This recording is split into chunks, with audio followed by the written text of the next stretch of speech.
the top of your head? Yeah, 148. Winner.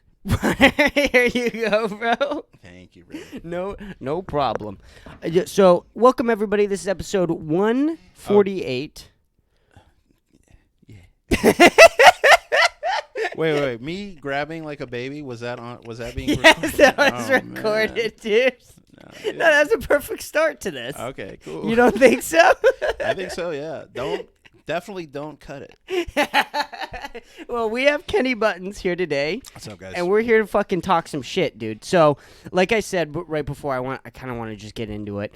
You did 20 minutes at the boat, and you said you could have kept going. I could have kept going. Yeah. Which is why? How long do you think you could have gone? A couple minutes, 5 minutes? Honestly, if we're being generous, Mm-hmm. the crowd was being really sweet. And they were being like really nice, and the boat is awesome because it's like super chill. It's not your traditional comedy space.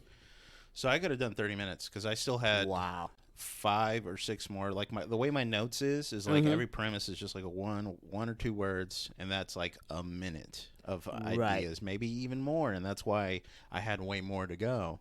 And also just playing around with the crowd because everybody was pretty cool. Like the boat's starting to get like some regulars there. They're like, you're starting to learn their names. You're starting to learn what they like, what they don't like. Right. There's one audience member whose dad died. So we're like all the comics always say, just relax on the dead dad stuff, like stuff like that. And it's just like, cool. This is like we're building something here. Bryant Smith is building something there.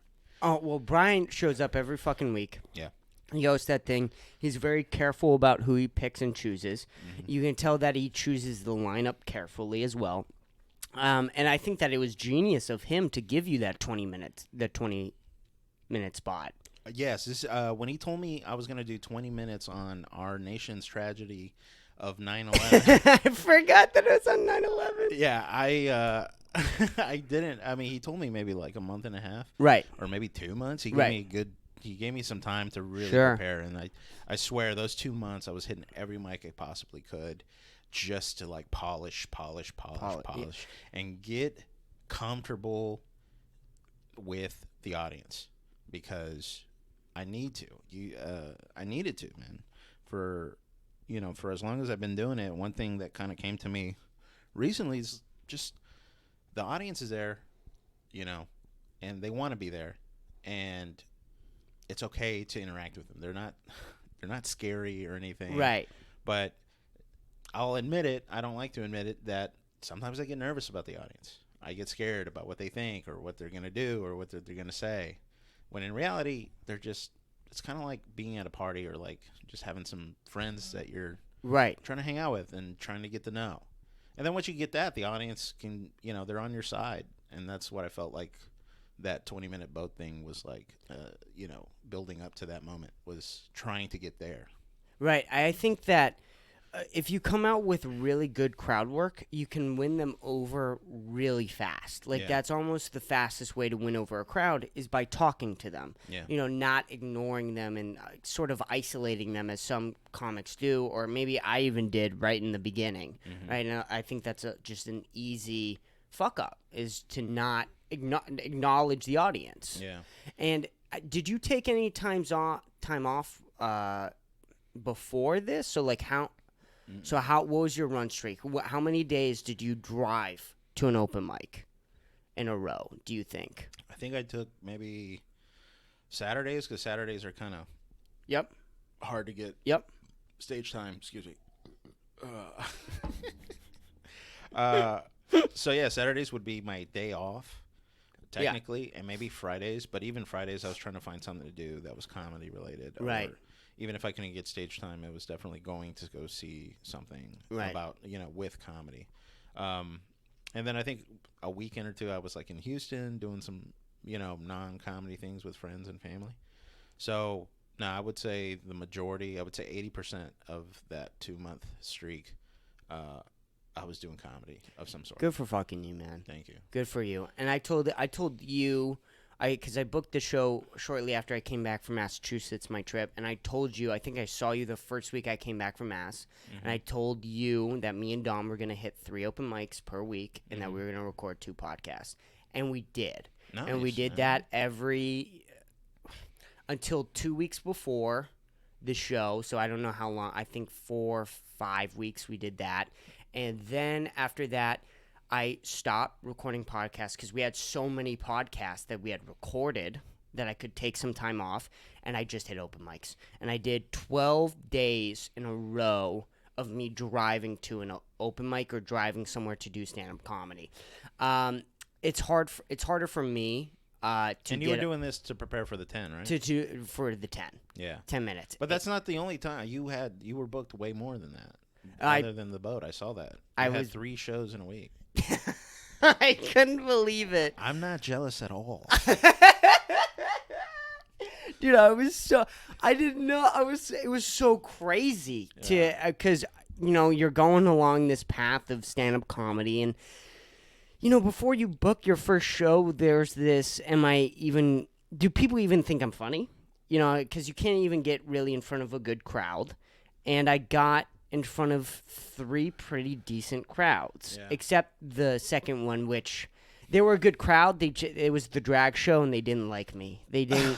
The drag queens did not like my comedy. So there's a show run by Simply Corny called The Lawn. Yes, he co-runs it with Tiffany Epiphany, who's a drag queen. She's kind of like the. I got to be careful with the nomenclature here. She's like the mom.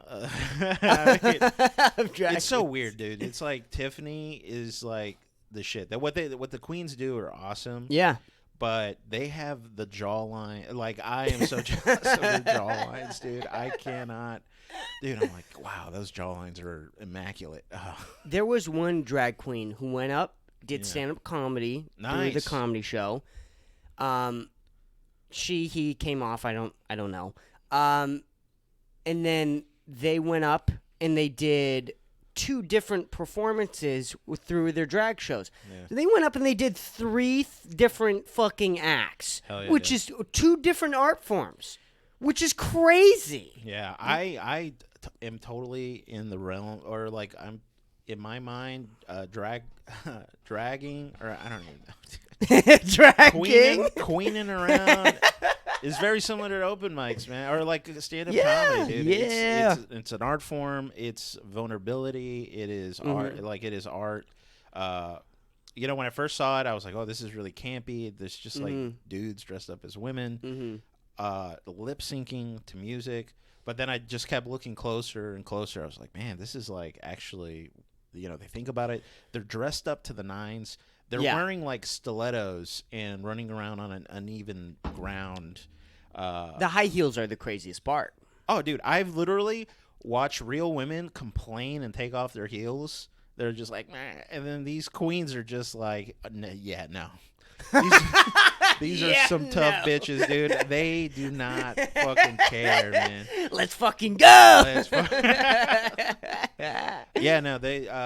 I really respect the art form. I get it. It's like been politicized or whatever. It's so fucking stupid. It's just like, okay, I get it. Maybe kids shouldn't be. I mean, because the drag show is essentially kind of very adult oriented. Same thing with stand up. I think that they should be in the same category. Kids shouldn't be at a stand up show. No. Yeah, man. Unless it's like a stand up show.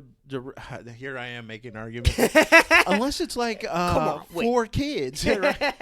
It's like, yeah, this drag show's for kids. It's like, dude, come on, man. Because Because here's the thing, right? You're going to have a comedy show, quote unquote, for kids. Right? Okay. Who's going to be performing? Comedians, right? Not one of them is going to slip a fuck. Not one of them is going to slip a shit. Like, that's crazy. They're comedians performing. They totally could, though. That's what I'm saying. Yeah. Is that it's possible for them to not swear, right? And I think most of them won't. But you're going to have that one comedian who might show up drunk. And might be like, fuck this for kids show. Yeah, exactly. Comics can be a little psychopathic. Right. And they're like, you know what'd be funny? Not to do a clean set right And in their fucking sick mind, it's totally funny. And in my opinion, it's a little funny. Yeah, let's get that. Let's clear the air. That actually, it is funny. It is funny. Let's get that out of the way. It is funny. And then I'll tell you why. Because it was not, I did the 20-minute set. Right. And it was and it was 9/11, and everybody was doing 9/11 jokes, and I was like, all right, what's the funniest thing you can do it for a 9/11 joke? Okay, how about we tribute the other side, the the Al Qaeda, and it worked, man. Everybody was just like shocked when I was like, let's think about the heroes. They came to this country without knowing English.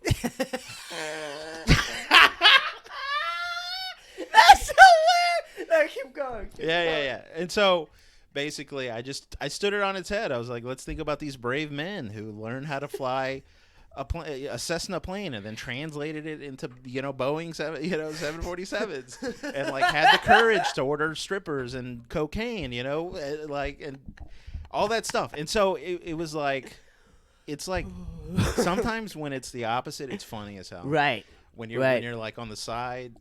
It's like, I don't know. I don't. It's like. No, I know what you're saying. Yeah, it's like a good bad guy is always a little funny. Of course. Like Scar from The Lion King. He's just like kind of effeminate.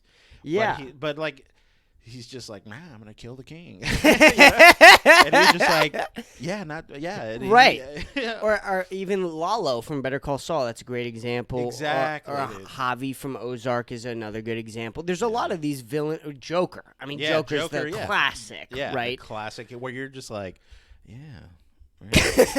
Maybe Gotham does need some laughing gas, Right. Why are they so serious, Just like, relax. Joker's just here to, make you laugh. And the way I don't know how you told it on stage or whatever, but the way you did set it up where there is a point where it's like, because there's a little bit of truth into every joke. Hey, it is hard to fly a plane. It's hard to fly. It's hard to fly a plane. It's Not hard. everybody can do it. Right. But these guys did. Oh, and then I think the end of that joke was like me saying, like, yeah, and they hit 2 towers, and they got one for free. And everybody's just like horrified or laughing, and that was like, this is good. This is like actually funny. Mm-hmm. Because I was like racking my brain about like, what can I say about 9/11 that hasn't been said before? Right. And I'm sure maybe in the in the ether of comedy, somebody has done that joke too. And I'm not going to say that it's original idea or whatever. But that in my mind, that's what I thought of. I've never heard of it. Right, exactly. Like it's no comedy special that I've seen. There's nothing new under the sun, man. Everything's been done one way or another. I've been running into this problem a lot lately because now I've been going to more of the clubs, the bigger clubs, like Creek and the Cave and like Sunset. Right. And I'm sitting around and I'm watching the these comics and I'm like, oh shit, I have a bit just like that. I have a bit about Newman working at Jurassic Park from Seinfeld. When did Newman from Seinfeld get a job at Jurassic Park? Right. I heard the same joke. Somebody else tell that joke, and I'm like, oh, well, I can't tell that joke anymore. It's gone. You know? Last night I was hanging out with Nick V, and he has this joke about I'm trying to think. He has this joke about shit. I can't think of it. Right. Well, we watched the comic literally do that joke, not word for word or anything. But Nick kept leaning over. He's like, "It's so close to mine. It's so close to mine." And I'm like, dude. It sucks. It sucks when you hear a premise that you've been working on, you've been thinking of.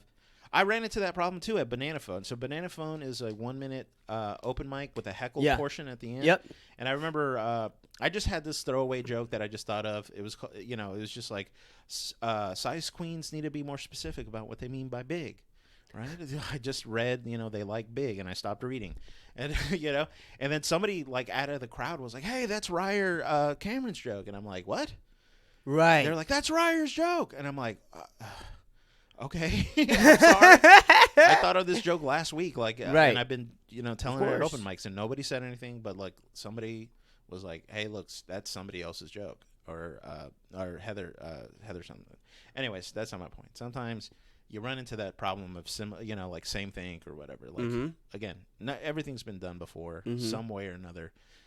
It's just like, that's why I focus so much. I've been told that my shit can be a little cryptic, a little like it's kind of hard to pinpoint what I'm trying to mean. In my head, it's funny. Sure. But it's like, how do I translate that into something relatable for the crowd?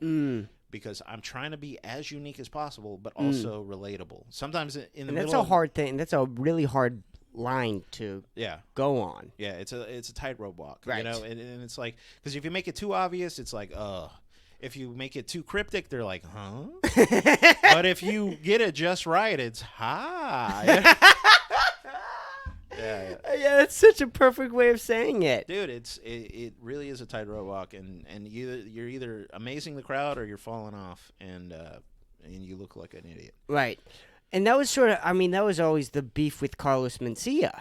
Right. Is that he would, do these jokes, stolen, not stolen. Other people had told the jokes that he had said, that he was saying.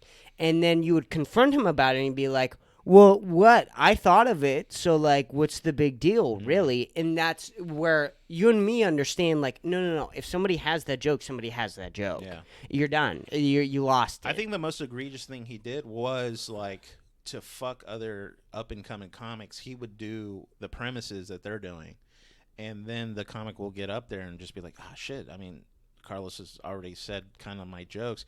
That is painful because you don't want. I watch. You ever watch a show called Crashing? Pete Holmes on HBO. I recommend it. It's about stand up. Okay. And there's this comic to fuck another comic over because he deserved it or whatever. That was the storyline.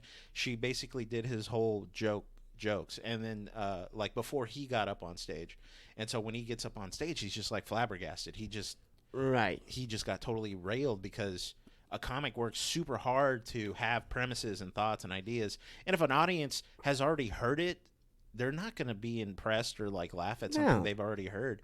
But here's the thing. Mencia would do it, and people are like, boo.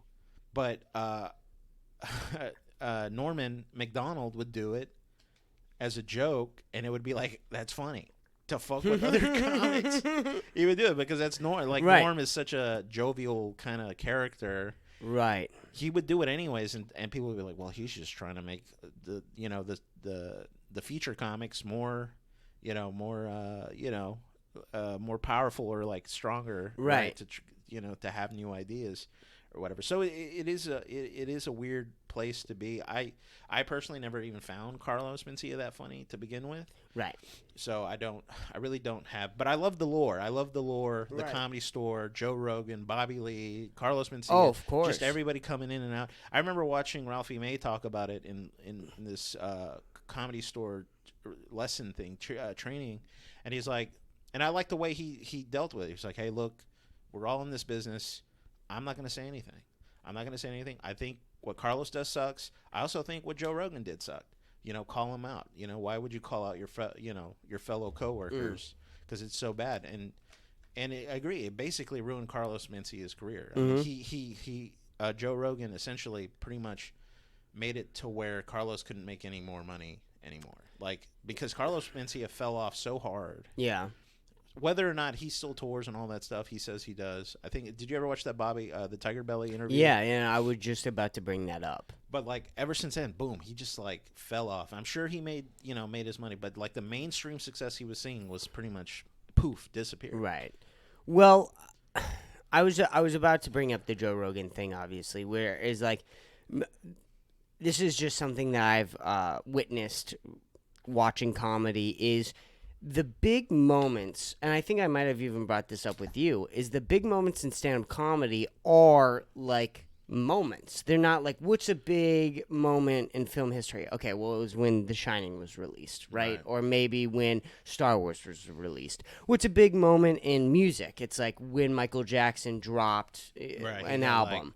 Right, by himself. When Led Zeppelin released Led Zeppelin, I think it was 4 or whatever, that huge album. Exactly. But it's like, what's the big comedy moments? Bill Burr yelling at Philadelphia. Yeah. Dave Chappelle walking away from the Dave Chappelle show. Joe Rogan yelling at Carlos Mencia. Like all these, Lenny Bruce being arrested. That's like one of the first, like the first one of the moment. First one, at least for me, maybe for you too. It's like hearing about this comic who I never heard of, and then you listen to his comedy, and I'm like, wow, this is like. Pretty normal stuff. I've heard way worse at an open mic today than what he was saying back then. But he was attacking a big establishment like the Catholic Church, and they had more power back then to like censor him and stuff. Well, and that's always the funny. I mean, me and Dom talk about that all the time. Is like a lot of comedy back then. You're not gonna laugh at because the things that were crazy to say were like, hey, white people and black people can get along together. Right. And like that's like, yeah. Right. No fucking way, man. Oh, wait, really? Like, yeah, black people and white people get along together. Like, that's just what happens. Like, that's a normal thing to say. Yeah, back then some guy was like, that makes my blood boil. You know? No, they don't. No, they don't. I don't. Damn.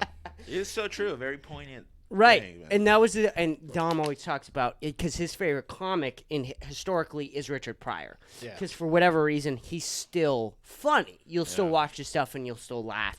Even George Carlin's stuff is a little outdated. It's still funny. I mean, George Carlin is George Carlin. Yeah, Let's be real. Carlin. Yeah, especially the later stuff. I would still say Jammin' in New York is probably my favorite. He still had enough of the jokes and enough of the the lectures, the kind of gospel-y stuff. Right. But Jammin' in New York is probably his, at least in my opinion, his magnum opus. Right, of course. And we laugh at it today, right? And we Yeah. appreciate George Carlin. But imagine seeing that in 1970s. I mean, it had to be mind-blowing. Yeah. Watching George Carlin go up and just murder with all these different ideas and different premises and all. Dude, can I tell you something?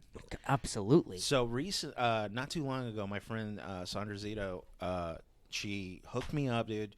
She got us tickets to see Mo Amir in Houston. It was Mo Amir. It was Mo Day. Do you know who Mo? No, Amir? I don't know who. He's Mo a Day is. Palestinian Houston native. He's he's a headliner now, but Wow. I think one of his claim to just how much of a worker So he's a comic. He's a comic. number one. Yep. Okay. he was on tour with Dave Chappelle for 1,000 shows. Whoa. 1,000 shows. He was his feature act for Dave Chappelle, right? Arguably one of the biggest comics in modern history. Right. All right. So Dave Chappelle, that's his home dog. All right. Yeah. Mo gets up, right? Fucking destroys. And then his show kind of fizzles out. Like he does 30 minutes, 40 minutes. I swear to God, man. I looked over at Sandra. I was like, it's over. He was he was in the pocket, just so, and it dropped off. And I was like, is this it? I could have listened to him for another hour. I swear he was so good. Yeah. And then suddenly it was like he had Cypher Sounds, which is like this comedian DJ from New York, and they were telling Dave Chappelle stories. And then he was like, all right, that's the end of the show. And then Dave Chappelle's music comes up and his big C, right? Like that big logo. Yeah. And then boom, Dave Chappelle walks out. Oh my Red cup God. in hand, cigarette in hand, ready to go. He does 20 minutes. Chris, he fucking bombs for 20 minutes. What? In a sold out arena. What? Yeah. He bombed? Dude, it was so... I was laughing because I'm like, he's bombing. Dave Chappelle is bombing. I'm watching one of the greatest to do it bomb. And Oh, Yeah. this story is hurting my feelings. it shouldn't, man. It's so it didn't hurt my feeling. I was just like, wow. I've seen a lot of great comedy this past year and a half. Yeah. I've been doing comedy, and I've seen a lot of bad comedy. Now, I wouldn't say it wasn't the worst thing in the world. No, I was laughing. A lot of his premises are outdated. A lot of his shit, a lot of the stuff he said on stage was like regurgitated from all his other specials. And people could tell that Dave Chappelle's not up there doing anything new. And Dave, at one point, and then Dave acknowledges that he's bombing. Dave looks across the stage, like to the side stage. He's like, Mo, this is going either really good or really bad. And everybody was just politely laughing at his jokes, dude. Wow. Like, not like this. Mo was getting, people were like, murdering. The head, when people got their head flying backwards. Yeah. That's, you're fucking killing it. None of that for Dave. Dave was up there telling some his older jokes. Dave was also not reading the room. It was like a super diverse room, right? Like, Mo's Palestinian, so there's a lot of Middle Eastern people there. And you'd think that's where Dave would thrive. Yeah, Dave was just like making rape jokes and like shitting on the Middle Eastern people. And dude, whatever. It doesn't matter. I thought it was funny. I thought it was funny that Dave Chappelle, one of the greatest to do it, still probably was humbled that night. Right. But think about it. Me and my friend Zito talked about it. It was like Dave has been on top of the world for years now. Right. He's not as hungry as he used to be. Dude, that's that thing where me and Dom have been talking about this a lot. Is there's a lot of people who are on the cusp of being Richard Pryor level, Eddie Murphy level, Joe Rogan level. We just talked about this last night. I think Bert Kreischer is at the Dave Chappelle level, Richard Pryor level with Razzle Dazzle. That was his first special where he kind of broke the mold. He was so on point. He was so funny. It was so hilarious. So is this a Bert Kreischer house? No, I mean, I wouldn't say Dom's more Bert Kreischer for really? sure. Dom? Oh, wow. yeah. That's oh, interesting. yeah. No, I mean, I love all comedy, right? We okay, know that. Fair enough. Yeah. So I love Bert, right? Because he's a comedian, which I watched The Machine. Yeah. Oh no, we'll talk about that. We'll talk about that. No, it did good. It did good. It totally didn't bankrupt the studio at all. You know. Okay, we'll talk about that. We'll talk about that. But you know what? Movies are hard. Movies are hard. Comedy is hard. Comedy's hard. But when you see when you're dude, it's so bad. And it's so crazy because I grew up on some of the best comedy movies. Right. You did too. I mean, you were younger when Talladega Nights came out, but like right. I rewatched Talladega Nights with Nick, and we were fucking laughing our ass off. It was like the craziest bits. You know, just like when what's his name? Oh, I know his name is Jacques in the movie, but I forget Sacha Baron Cohen. Oh yeah, plays the French guy, and he's about to break Ricky Bobby's arm, and he's like, "I want you to admit you like crepes." And then they have a 5-minute conversation that crepes are just thin pancakes, and that he does love crepes, but because of the freaking right, you know, like just the fucking point that he didn't want to admit anything, he was like, "Break my arm," and then he just broke it.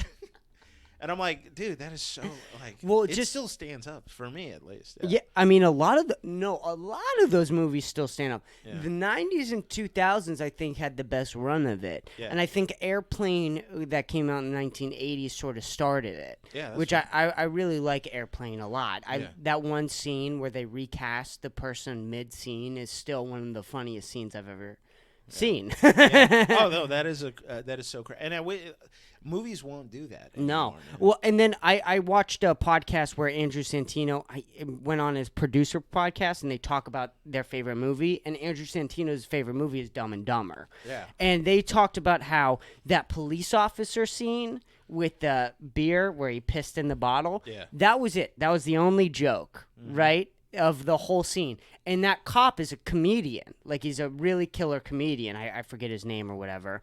But all that whole scene was just improv. Yeah. Like, you dumb dorky, curly hair motherfucker. Yeah. All that shit that that was all improv, him roasting both of them and them getting the piss bottle.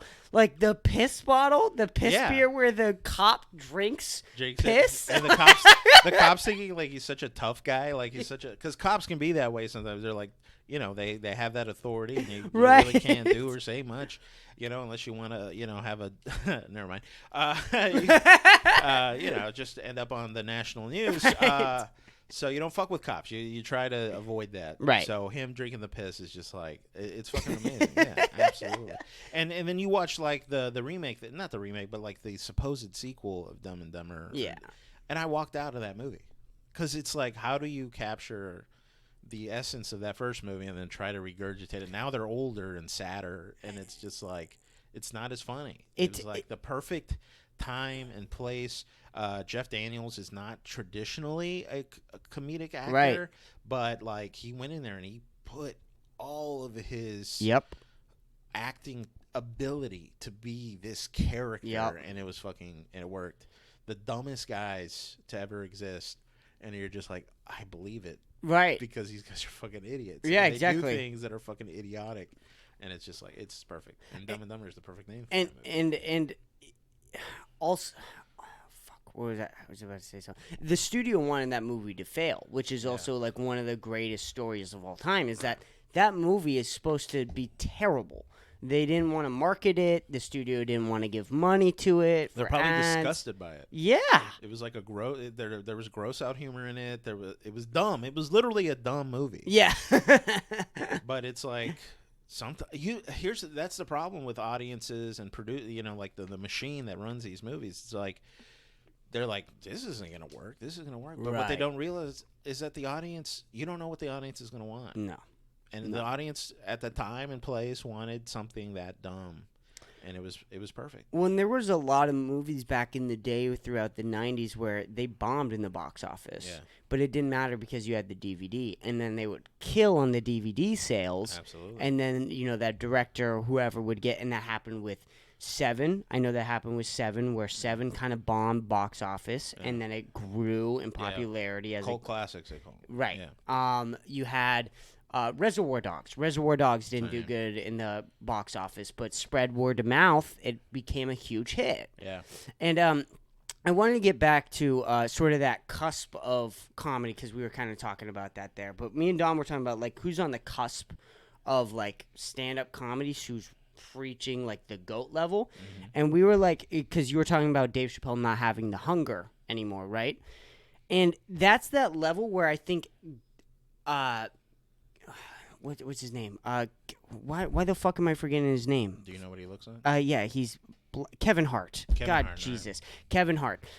Kevin Hart kind of hit that level where he was almost a GOAT. Mm-hmm. And then he was a great actor. Mm-hmm. So he didn't have that hunger for stand-up comedy anymore. So he didn't pursue stand-up comedy anymore. We were talking, we thought Shane Gillis might hit the GOAT status. I mean, he's already in the conversation. I've already seen a lot of YouTube videos where, like, is Shane the GOAT? Right. And I'm like, well, first of all, he's the young bull. He's the dog. Give him 10 years. Yeah, give him 10 years. Give him 10 years. Because he's still not going to be a mainstream hit. I know he got the Netflix show. Yeah. That's a good start, Yeah. But, like, can you cast Shane Gillis in a movie? Can you put him on a TV show? People, he still has the stigma of that one stupid fucking bit on his podcast, and some people might think he's untouchable, that he's not hireable, and so in a way, it's good for him because it'll keep him as a comic touring. Right, that's true. The rumor is he's moving here to Austin. That means he's gonna be. He's gonna be working his shit at Mothership or wherever else. Yup. So he'll have room to write and grow and get funnier and better, and then we'll see in 10 years where will Shane Gillis be. Yeah, exactly. That's why these young bucks, like, give them 10 years. But I don't know. Did you watch Pete Davidson's Bubkiss? The TV show? The TV show. No, I didn't. I'm not a Pete Davidson fan. Sure. I think I watched King of Staten Island. Sure. And I was just like, this isn't for me. So it's with Joe Pesci. Yeah. So I don't know if you knew that. Yeah. But Shane Gillis is in the TV show. He's the funniest part of the TV show. Of the whole... Is he a main character, or he just kind of pops in? He pops in, he's in 2 episodes, and then he leaves. But he plays... and I don't know how he could act. I couldn't tell you that. I don't know if you gave him the Joker, how he would react. But I can tell you from watching what he did in Bubkiss, he can play himself. Okay. Very well. Comics are very known to play themselves. Very well. Yeah, very well. And same thing with Bill Burr. Bill Burr is an excellent... Bill Burr in space. Yeah, let's go! When I watched Mandalorian, that was it. It was Bill Burr in space. Or it was Bill Burr as a stepdad. It's just like, that's what it is, and that's fine. And by the way, it was great. Yeah. It was entertaining. Like, Bill Burr being Bill Burr is just entertaining. Yeah. So putting him just as himself with, like, you give him a gun, and then you're like, let's see where this goes. Right. It's entertaining. Yeah. Let's give Bill a mustache. Let's see what he can do with this character. Right. He's like, I don't do a good Bill. But. No, I don't. I couldn't. But, Shane Gillis is that guy. I always thought, I think you give Tim Dillon 10 years. Because the thing that's going to keep Tim Dillon hungry is he's an addict who's sober. Yeah. And those motherfuckers are dangerous. Tim was so hungry a couple years ago, like during the pandemic when he couldn't tour. He was dropping clips on Twitter and like Instagram. He was like doing he was making fun of Jeffrey Epstein. Yep. Like, he was like attacking, he was punching up and people were loving it. Mm-hmm. And now Tim, his last special, not my favorite. Sure. Actually, his comedy is not even that. in my opinion, that it doesn't like make me laugh out loud. I'm just like, Sure. oh, this is good. Now, what makes me laugh is his rants on his podcast. I really enjoy those. Like, I do too. I like his stand up too, though. I do think that's fair. That's fair. And I'm not saying I don't. I'm just saying Sure. like it's not. It doesn't hit me as hard as some of the, the other comics that I really really think are funny, and but that's fine. I'm not saying that it's bad. I'm not saying it's good. I'm just saying it's like it could always be better. Of course. But maybe I'm give just him being 10 years, give him right? 10, yeah. And that's what we keep saying is like, and I think John Mulaney's there. I think Whitney Cummings is there. I think a lot of these comics who are coming up who are in their 30s. I think Andrew Schultz is also one of those contenders. Where another guy, I fucking fell in love with immediately with his crowd work and all that stuff. Mm-hmm. And then he did that Netflix special that wasn't comedy. It was more like some kind of ranting thing. I was like, it's good. Mm-hmm. It's very smart. It's like very controversial what he's saying, and it's like, okay, this is definitely a form of comedy. But was I laughing when it was over and done with? I was like, I laughed maybe once or twice. Yeah, but again, 10 years. Give these people who are on the cusp, right? Give them 10 years. Let's see what they can do in 10 years. Which is crazy because we just had that conversation about Dave Chappelle, right? And I was like, I was talking to some Nick about it, and I was like, we were reminiscing about his bits he did in Killing Him Softly.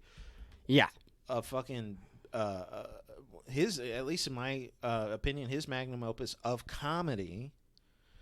Because I gave Dave Chappelle 10 years, that's what we were talking about, and I think he got less funny. Yeah. I think he got less funny. He went in a different direction. I can respect it. I respect the game. Yeah. I mean, I'm nowhere even close to being anywhere near that kind of. Of course. So it's hard for me to sit here and criticize him, but fuck it, we're doing it anyways. We're doing it live, and I'm just saying that it's weird. It's weird to see people's directions, and it's interesting where they go, and it doesn't matter. In the end, it doesn't matter, man. Everybody has their art form. They got something to say. Well, I'll tell you. I'll admit it, man. I've been taking these last 2 weeks. I haven't been hitting the mics hard, and the truth is because I'm not happy with what I've been saying on stage lately. I remember I did the 20 minutes, and I was super happy about my bits, and then I kept going, and I was like, I'm not happy. I'm not happy with what I'm saying. I have nothing to say. This is nothing profound. I'm fat. Blah blah blah. I'm losing weight. Blah blah blah. All that stuff. That's great. It's funny. Whatever. But lately, I just like, okay, I'm not feeling it anymore, man. So right now, I'm gonna retool a lot of my stuff and like just start kind of start from scratch again. Yeah. And be prepared to bomb for 6 months. Yep. But I just, at least in my heart and my mind, it's like I need to get better. I need to get funnier. I really need to fucking dig down about who Kenny is and what can I make funny about it. Right. Because at least in my mind, that's what I need to do. And this is something Simply Corny has always told me. It's just like, you got to be you, man. And you got to double down on who you are. And I feel like maybe I did it. Maybe in that 2 months of like really digging down on some stuff that I've thought were important. Now I'm like, it's not that important right now. I need to talk about some more deeper things in order for me to feel fulfilled.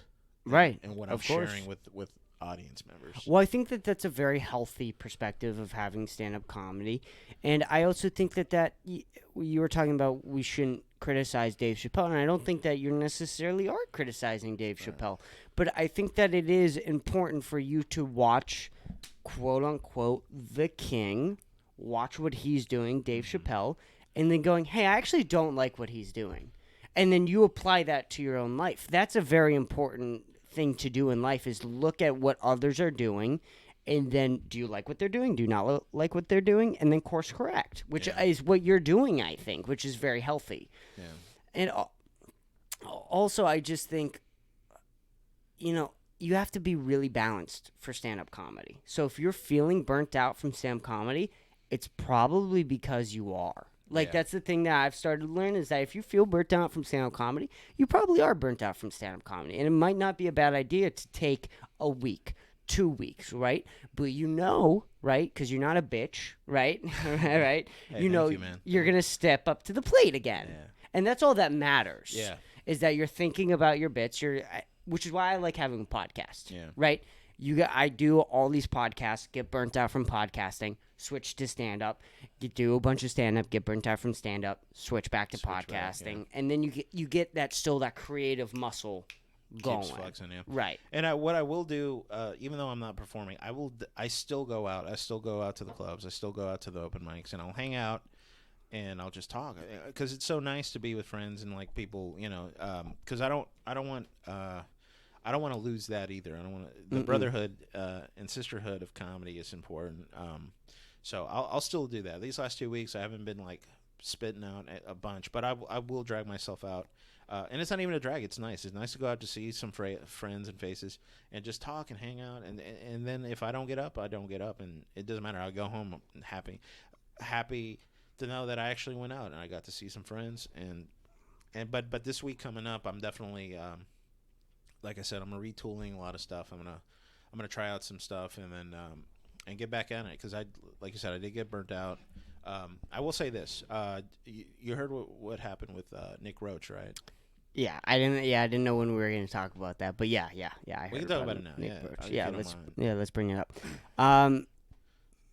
Nick Roach, stand-up comedian. I want to preface this. I don't know Nick Roach personally. I was never a close friend of his, and I didn't know Nick. But how often did you see him? I saw him fucking every week. Yeah. I saw Nick Roach every week at this stand-up comedy. We always said hi. He always seemed very nice, and he always told me that I did a good job, and I told him he did a good job, and we had a couple small interactions like that. Yeah. But it's sad. I mean, he killed, or I don't know. I don't want to say that. I want to say that. He's not with us anymore. He's not with us anymore. And he's gone. He's gone. He is gone. And there's rumors going around about what happened. I don't want to say those rumors on this podcast, because that's gross. But he's gone, and it's affected Dom a lot, and it brought me back to a loss that I had through high school. A kid, his name was Greg Griffin, who killed himself, and we were both drug dealing at the time, and I bought. I'm sorry, I know this is serious, no, dude, it's funny. It's funny. But the way you said we were drug dealing in the hard streets, dude, we were fucking. No. I always say that what I was the white kid that would go to the hood to go buy the drugs and then bring them back to the white neighborhood, which there was a big industry for that in my town where you could be that kid who was like, all these white kids, they all wanted drugs. They're all in the Brockton, Stoughton, the black neighborhoods. And then you could be that white kid if you wanted to be where kids love drugs. They love drugs. Yeah. They fucking love drugs. Come on, man. But had to be that one guy that went out to the hood, bought the drugs, brought them back to the white neighborhood, and then sold them. And I was one of those guys, and Greg Griffin was one of those guys. Kpush, pushing drugs. And he overdosed, and it was really sad, and there was a lot of different emotions that I had because we were doing the same thing, and he died, and he was gone, and I was still there, and there was a lot of that to think about. We shared a class together. I bought weed a couple times off of him. We knew each other. We talked a little bit, and when he died, what I realized, what I took from it, was I didn't want to die being a drug dealer. Hey, that's fair. I didn't want to go out on life having people think of me like that.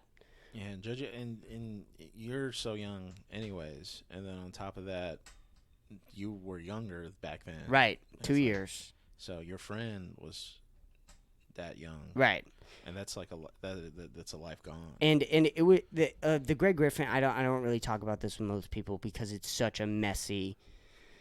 It gets really weird because I wasn't like close friends with Greg, but I'm close friends with my buddy Tyler, and Tyler's really close friend or was really close friends with Greg, and Tyler is the guy who's always on house arrest. Let's just say that he's like he's Tyler.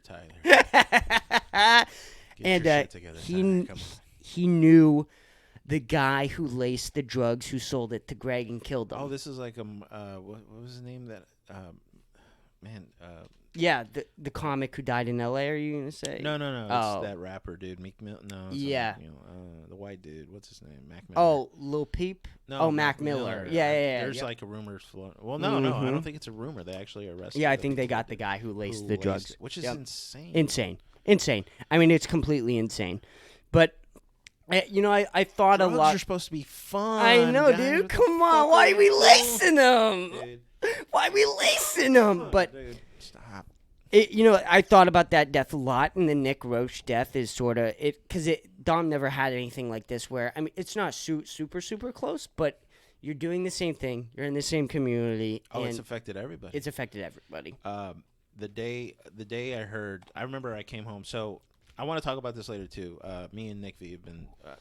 Nick V's been staying with me. He's he's my roommate now. Yep.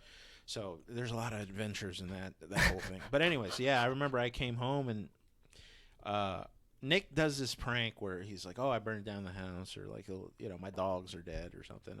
Right. Yeah. And then I came home and Nick was like, "I got some bad news, dude." And I'm like, "Here it is." He's gonna say something crazy like the toilet's clogged or something like that. And he was like, "No, Nick, do you remember that comic Nick Roach?" And I was like, "Yeah, I would see him everywhere. Like that guy was everywhere in the scene, man." And he was like, "Yeah, he's gone. He's gone." And I was like, "Oh no, that's not good." Right. That's not good. Right. And I did you think that he was joking? A little bit, but the way Nick said it, I was like, right, he's not joking, right? Because he does this little cute laugh, yeah, right course. after a good joke, and I'll tell you, and I've always had trouble processing tragedy. My first instinct's always to make fun of it. Like that's usually my instinct. I think that's how I ruined my marriage with that. Somebody would die in the family, and I'd be like, ooh. Like, oh, this is gonna suck. That sucks. Oh, she owed me money. Oh, I guess I'm not getting that $5. And I think that's just like the way I cope is to make fun of things. Right, of course. My first instinct. No, I can't even do it. I don't even. I gotta respect this whole thing. Yeah. But again, my instinct is to make jokes. But anyways, yeah. The night before this whole thing happened, I did a set at Kelly's Irish pub. Mm-hmm. Alex Duran runs it. Fucking ate a bag of dicks on stage. Not even on stage. It was like the corner of the patio, and there was like these black gentlemen in the parking lot blasting their music, and the game was on. There was a Monday night football game, and then the table right in front of me, we're all watching the Astros game on their phone, and I'm like, they don't want to listen to comedy. So you're basically just a podcast. You're like a background noise. You're just background noise, right. And you're just sitting there making fat jokes. And right. It's like, and what sucks too is that Alex already booked a fatter guy who had better fat jokes in front of me, and I'm like, damn it, what the fuck am I supposed to do? This guy's fucking killing it with the fat jokes. So I tried everything in my power not to do fat jokes. So I was just in my head. It was bad. And I remember Nick came with me, and I sat back down with him to just be like, and I'm like, dude, I'm going to kill myself. I'm going to drive my car into the fucking lake and kill myself. And it was a joke, but I really felt that bad. I was really I really bombed, and I didn't like it. Everyone feels that bad when the next bomb. day I hear about Nick, and I'm like, oh, it's really not that bad.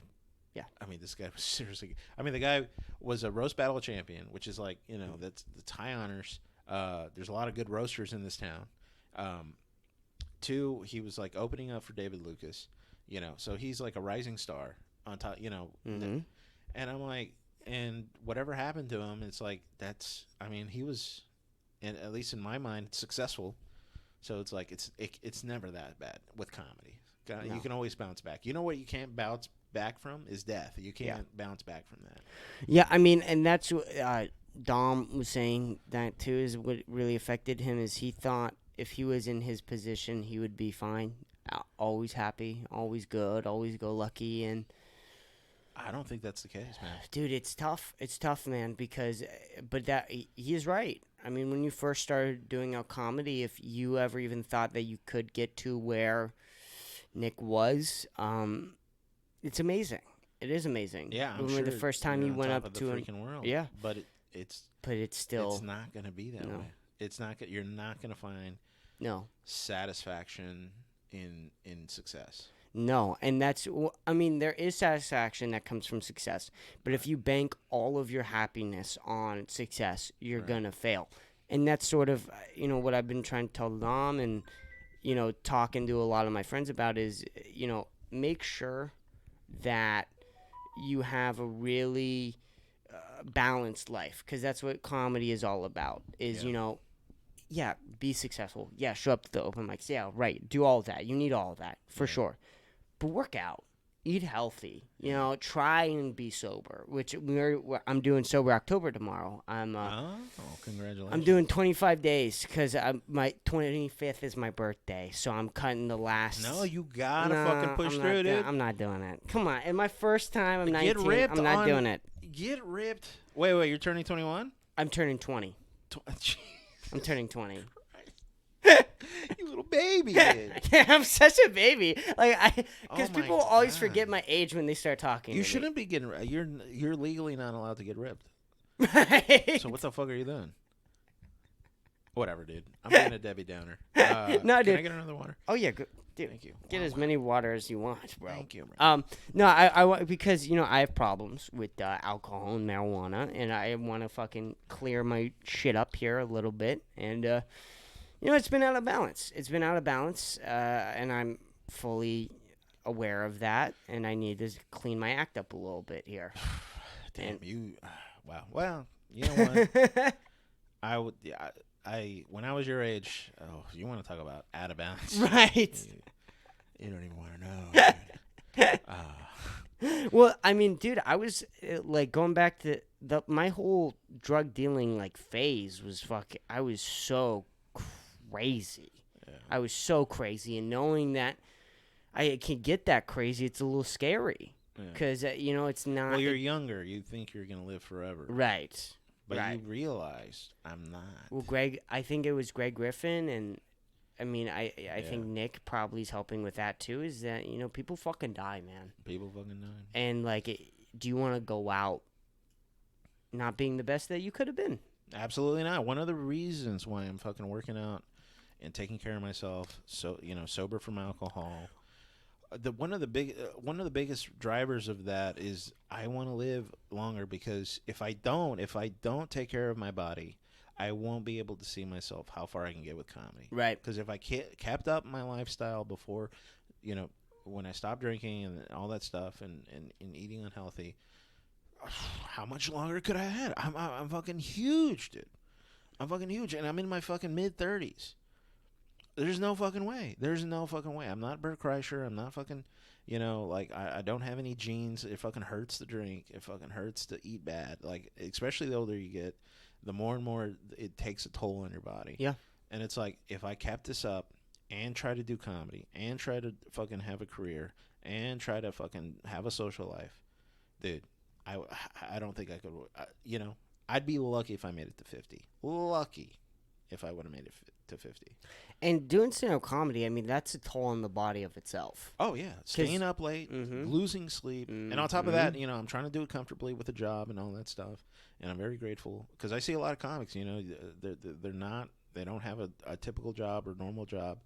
And they get to wake up at 2, 3 in the afternoon and stuff like that. And it's I can't do that. I can't do that because I have dogs. I need a place to stay. I have other, comedy isn't the end all be all. I mean, in many ways it is, but also, how are you going to live your life just, I mean, I am paycheck to paycheck, but I know it's coming. For a lot of comics, it's not. That paycheck is not coming. They have to do all these little odd jobs and stuff like that. And it's not me. I know I can go to work and I get paid. I have health insurance. You know what I'm saying? You're 30, bro. You know what I mean? Yeah.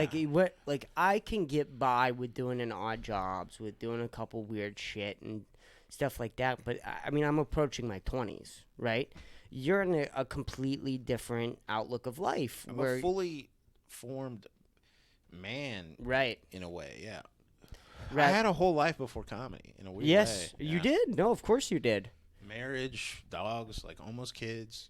I've had 100 types of jobs, all kinds of things, education. higher education or whatever, whatever. But, yeah, whatever, But I did it. I did it. I lived a full life, and I lived a non-comic life for a long time. And I think when my dad died, a year and a half ago or whatever, that's when I was like, okay, yeah, people die, shit. I gotta fucking start living for myself here, buddy. And that's why I started doing comedy. It's like so important to always have that in your head. It's like life is not guaranteed at any moment, at any time. So I'm gonna say something really fucked up, pretty fucked up. The thing that I'm slowly sort of realizing from the Nick Roach death is that if I died doing stand-up comedy, I'd be okay. Oh, yeah. And I totally can. I vibe with that, for sure. Right. And I think that might come off as, like, really offensive, but... I wouldn't say offensive, maybe kind of insensitive, but... Sure. For me. At least for me, no. Right. That's not insensitive at all. Right. I mean, I want to give all the support I can, and, I don't want to be insensitive at all. Have you noticed a general... Like, there's a general, good spirit among comics right now. And I think Nick and to look at the silver lining of everything, and I know we lost, an amazing person in the scene. But his death is a reminder to other comics that hey, look, let's be nice to each other, man. Yeah. Because we don't know what the fuck we're going through, man. We're all fucking sensitive pussies who's trying to do art on stage. Yeah. But in reality, man, we're all good people at heart, and we're all trying to do this together. Yeah.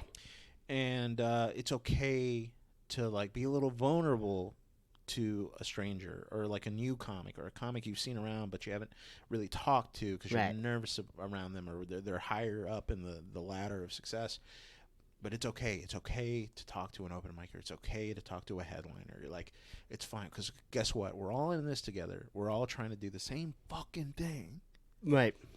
So Nick's death is it's a shitty reminder to be nicer to each other. Yeah. And I've noticed that. I've noticed that little uplift, that little uptick in morale and just it churned things up a little bit. It's just a nice reminder. And I know it sucks that again we lost him and everything, but it's important. It's like a reminder of hey, let's just be good and each other. Also, I think that there's the reminder to hey, be nicer to newer comics if you are more experienced. Yeah. When you see a younger comic and maybe they didn't do fantastic on stage, but you thought they were funny, go fucking tell them that they were funny. Yeah. Because you don't know how much that will mean to them. That might carry them through the next week. Yeah, exactly. You don't know. Yeah. So make an effort to make sure you're doing that. And, I don't really have that responsibility right now. I will always go up and tell someone if I think they're funny.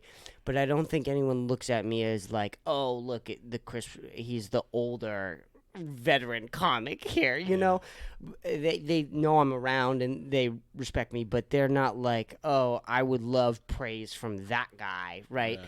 Rather, there are older comics here that if they looked at a new guy, even if they looked at me and they were like, dude, you're fucking funny, that changes someone's outlook for a week. Some of my dad would always say, he was like, oh, that made my day.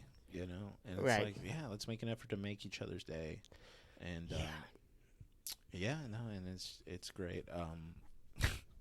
It is funny to shit on comic stuff. It is kind of funny, but it doesn't matter, man. It doesn't matter because in the end, we're all trying to do it, and I need to make a better effort too to be kinder. It's hard to be kind to myself, so how the hell am I going to be kind to other comics? Well, and then you go up on stage, you bomb, you come off and you're in a horrible you want to kill yourself. That's the mood you're in. You're in the suicidal mode. and then suicide mode activate. Jesus Christ. And then you want to try and be nice to other people. Yeah. It's hard, man. It's really difficult to do this. I mean, with everything, man. I mean, the podcast, like this isn't hard. This is fucking fun what we're doing here, right? But there's the element that I try and forget about is all the shit that will come after this. Is the uploading, the editing, the promo, and then uploading, and then we did this whole promo thing where me and Dom we grinded for a week on editing all these promos. We were stuck in this room for like 3 days straight, and then all of a sudden my computer fucking ruined 3 of them. Like it just completely and like that's stuff that you're never gonna like understand, right? Where it's like you genuinely put really hard work into these promo videos, and now the outside force, whatever that is, or just the computer technology, it might just be a coincidence, just fucks you. It's the gremlins in the machine, right? Dude, did you see my promo for the boat for that 20-minute? Dude, that was amazing. That was awesome. I worked. It didn't. It's hard, dude. Editing is hard, bro. Dude, and then you'll get done with it. You'll work on it for 6 hours, and then it looks like you might have done 30 minutes of it, and it's a 5-second clip or whatever it is. It's not like time comparison-wise, and never checks out. Yeah, and also you're not getting paid at all. No, nothing. Nobody's paying you to do it. No. One of the reasons I can go to work and fucking do the things that I do for money is because I know in the end somebody's going to pay me. So some digits are going to end up in another fucking computer screen, and there it is. And then I can use those digits to fucking, buy Cheez-Its. Right. Right. It's kind of fucked up. I kind of see where, like, communists come from. Oh, like, yeah. But at the same time, I'm like, nah, it sounds good on paper, but...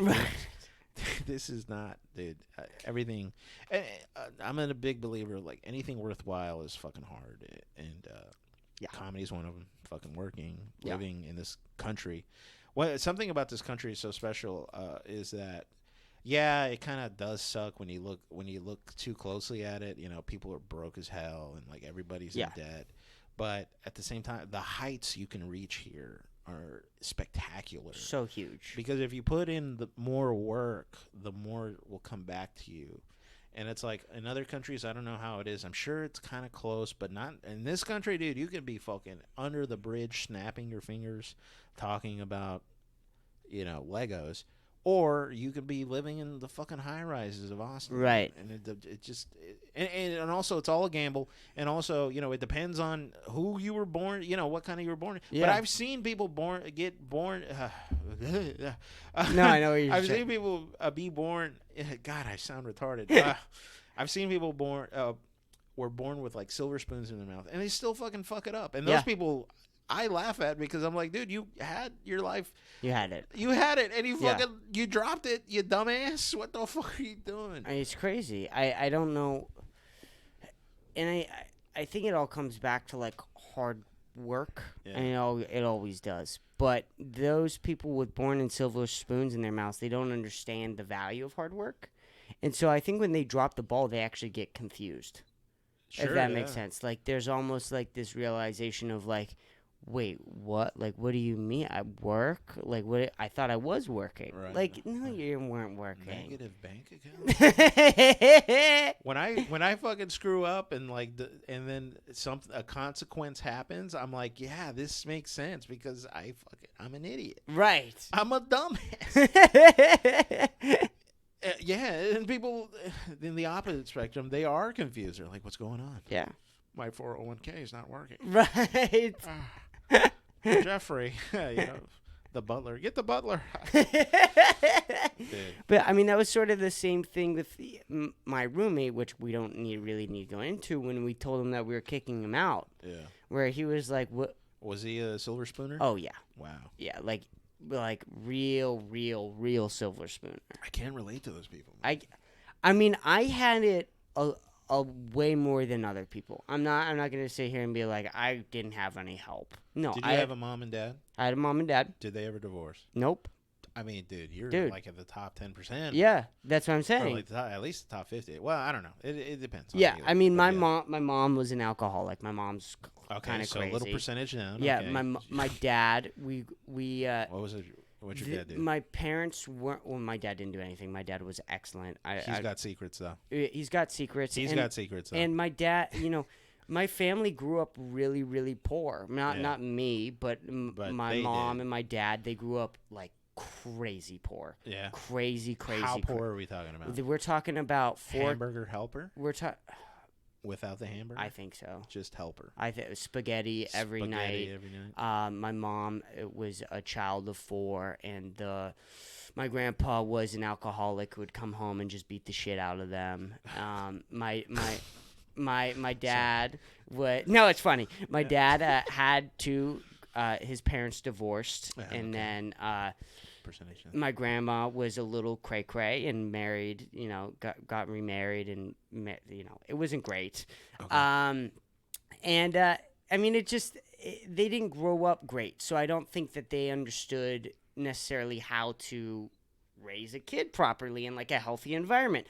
But nevertheless, I was in a safe environment. I had food. I was able to. And then my dad was out. How many rooms did your house have growing up? So because when I was born, we were lower middle class, but I don't remember being lower middle class. I think we had right, exactly. I think we had 2 bedrooms. Thank God. Right.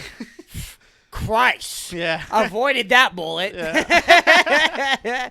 No, I think that is so crazy. I don't remember being poor, but. Right. But yeah. They say I was. Yeah, they said it. I don't feel it. We had rooms. We had 2 rooms, I think, in the first house that I lived in, and I lived there till I was 2, terrible. So don't remember. And then it was we lived in moving on up. Yeah, we're moving on up, and then we had 4 bedrooms in my second house, and I remember it being like pretty middle class, and then by the time I was 10. They renovated it. We got TVs, and my dad was. I didn't see my dad when I was growing up, really, because he was just busting his ass. Well, working. What did he do? He was a banker. Right? Banks close, right? Well, no. I mean, I would see him sort of like. Sorry, I'm thinking he's like a teller or something. No, he's no, probably like a CEO or something. Well, he would just be out. So he would be in different. So he'd be in Buffalo. He'd be in Pittsburgh. He'd be in New York City. He'd be in Boston. Yeah. He'd be in all these different places, and he just. But he was working for me. I don't like giving my dad crap because he was working for my benefit. Right, but then you get into a cats in the cradle situation where you're like, "Where's my dad?" Right, of course. And it's like I get it. Like my dad, my biological dad was disabled. Not mentally. Psychologically disabled, so he was around all the time because he was on disability. Right. My stepdad, who worked hard and a lot, but he also was kind of a dickhead and could never hold a job. Right. So like 8 months out of the year he was making bank, and then the other, I'm so retarded. 4 months. He was 4 months. Yeah, he was trying to find it. He was trying to find jobs and then like roping me into his dumb bullshit, like fixing ACs and stuff like that. So, but he wasn't emotionally available. My stepdad, and kind of an asshole. Yep. My dad, loving, not a good provider. My stepdad, great provider, terrible. So you kind of got both perspectives. Right, yeah. Yeah. Exactly. That's really unique that you could like kind of look at both and then take away what you could and needed and all that type of different jazz. I mean that it's a unique. I grew up very unique. Yeah. I grew up in a broken, but just like not a broken, like a family with a lot of duct tape, basically. Right, yeah. right. My dad was still a big part of my life. Yeah. My biological dad was still a big part of my life growing up. It wasn't like, oh, dad went to go have another family. Yeah. He was just like there. He was always available, blah, blah, blah. Right. So. Go ahead. Yeah, and we did grow up, I mean, super poor. I grew up in this neighborhood in Houston where we had a drill.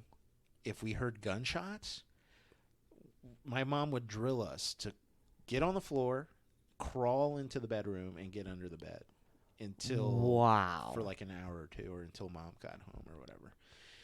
And then, so it was bad. And then... Yeah, so I don't have anything like that. Right. Yeah, Houston was rough in the fucking 90s, dude. It wasn't it was tough.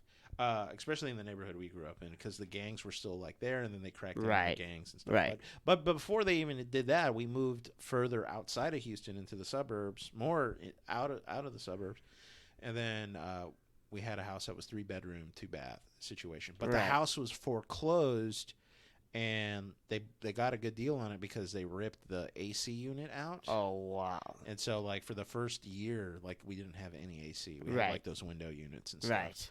But then over time we renovated it, and like it was. Yeah. My childhood was like half and half. It was like super poor, and then it was like, all right, we're lower middle. Right. Now. And I because then I moved to Massachusetts, which I was upper middle class. Yeah. I had swimming pool, basketball court. Hey, personal basketball court. Jesus. Yeah, no, I grew up, dude. Because there was a distinct difference in the way I outlooked life, where it was like, I was 10. I was like, like full middle court class. Or half court? Full court, full fucking court, dude. Full court, Jesus. Dude. I was fucking rich. Damn. I wasn't like crazy. Can I borrow $20? Well, my parents don't give me any money now.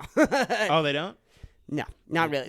They help me when I'm needed. So they're like, hey, which we is have a good. No. I love that. Yeah, I really appreciate it. Yeah. Where they're like, hey, you didn't go to college, so we have all your college money, but we're gonna kind of like we'll see how this comedy thing goes. Really, right? And at any moment, I'm sure your dad could get you a job at a bank. They could give me a job. Yeah. Give me a job. They could give me a full degree. And you're not squandering it, bro. Look at you, man. You're fucking hustling, doing your own thing, trying to be your own man. And I bet that, I mean, I can respect the hell out of that, because you could have easily been like, you know who my dad is? Yeah. He works for Chase. I don't know. But this is how I looked at it. Yeah. My dad had nothing. Yeah. And I grew up with a swimming pool and a basketball court. Yeah. He had nothing. Yeah. But look at you, man. You're not. I got to double what he did. Yeah. You know what I mean? Because I had double what he did. Which is great, because my dad didn't have that. anything, and I could have had $1, and I had double what my dad had. Right. You know what I mean? Like, it's such a good, like, starting point. Yes. But still, no, I really appreciate that my parents worked hard and everything. My dad was a great worker before he was diagnosed. Like, he owned his own landscaping business. He had a security business, too. Like, he was an entrepreneur. But that was a part of the schizophrenia. Like, he was just so charming and so likable, but like when he went over the edge, he was Jesus is coming back, right? Right, and everybody's like, what the fuck is going on? And it sucks because my dad had if he wasn't mentally ill, dude, my dad could have been like your dad. He was an entrepreneur, because his dad hammered him. Hey, you got to make your own money, son. Yeah. But unfortunately, man, his cards were dealt, and he got the Joker card, and now, he was insane. Yeah. A good portion of the year, So. Dude, that's such a hard thing to deal with. And I think me and Nick talked about that, where he had one of his family members. His mom, yeah. And I had a great grandma who I remember as a kid, and then she got diagnosed with dementia, and, it's very similar. I mean, it's not the same as schizophrenia, but the element of them not being there is almost very similar. Of like they're in a whole nother planet, and then they'll come back. Yeah. But and that's what me and Nick were talking about, is the coming back is really hard if you're watching. Yeah. Because what do you do?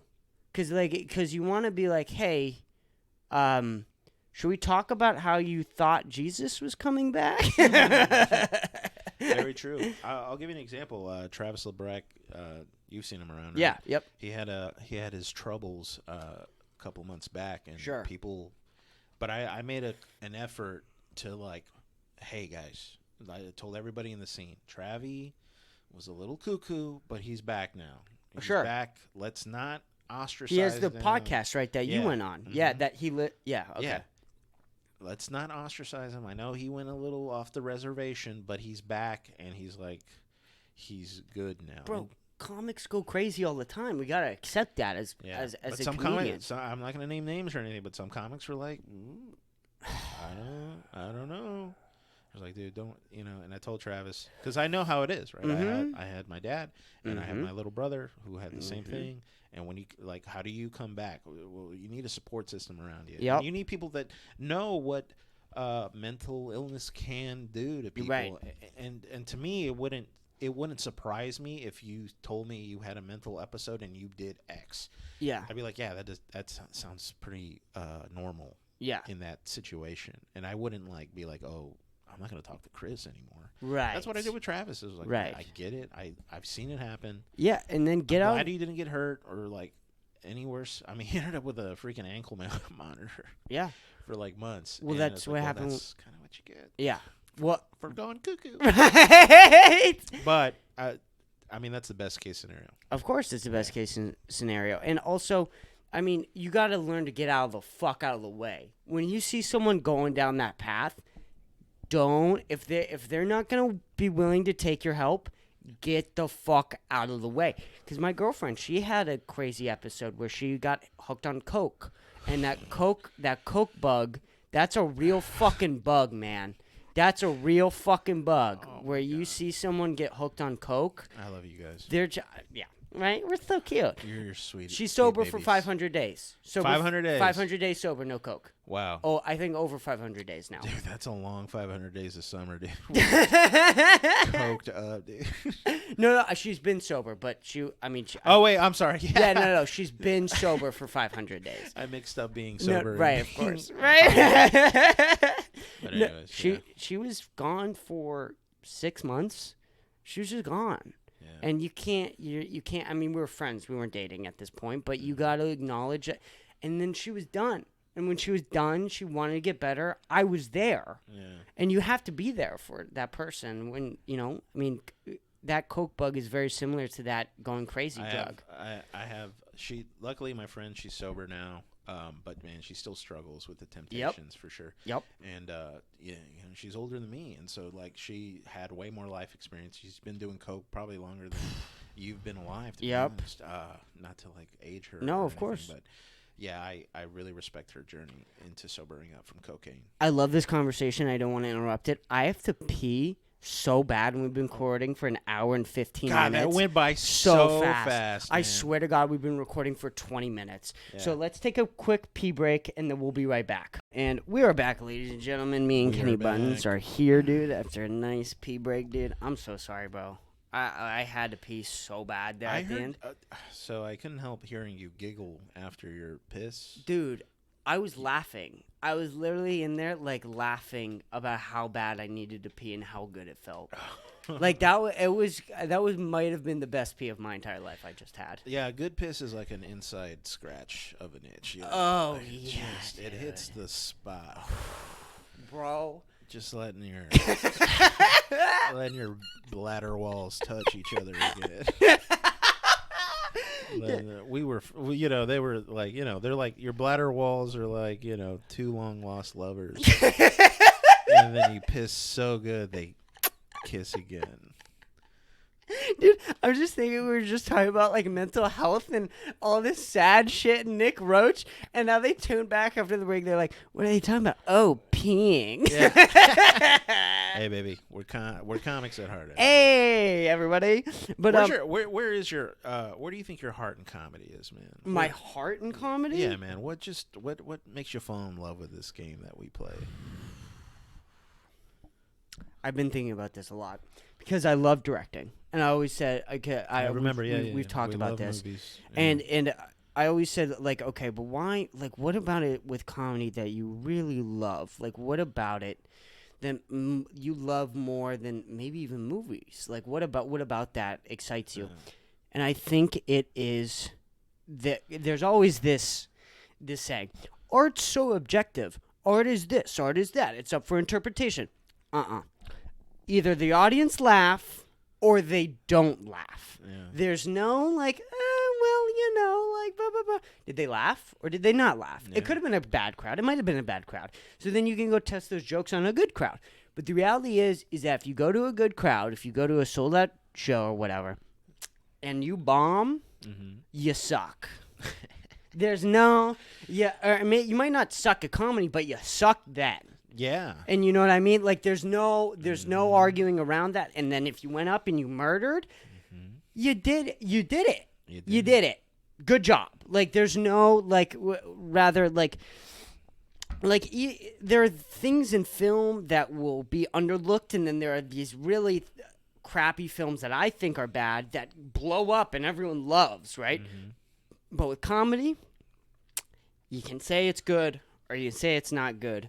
depending on the audience. It really depends on the audience. The Right. lawn show is a perfect example. Oh, yeah. This audience is there for drag, Mm-hmm. right? Which is a totally different vibe than comedy per se, because I've seen comics go on the lawn and just immediately hammer transgender topics. I didn't even homosexual topics, and not in the positive way that people are not there to see or feel like, that It's so hard. Yeah. I don't know how you would do that. That's why comics are insane. And I respect the game. Do you know Nick James?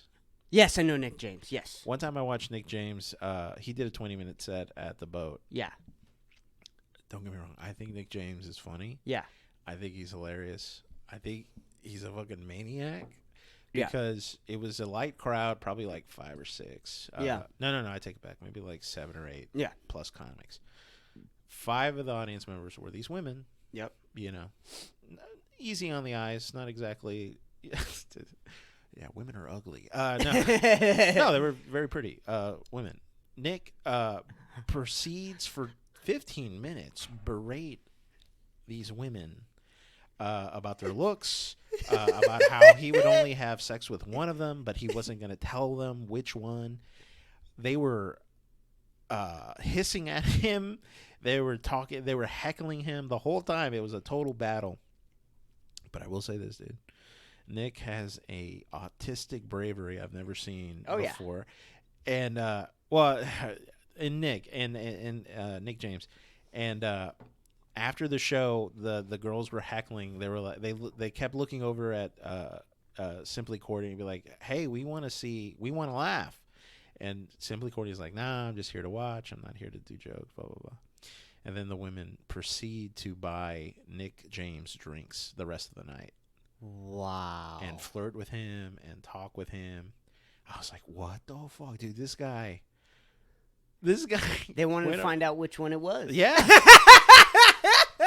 They wanted to know. They wanted to find out. They wanted to find out. I was up there trying to do my best, make him laugh. Yeah. But Nick was like, I'm specifically not going to make you laugh. All right? And I'm going to make you feel bad about yourself. Right. And they were like, we love you, Nick.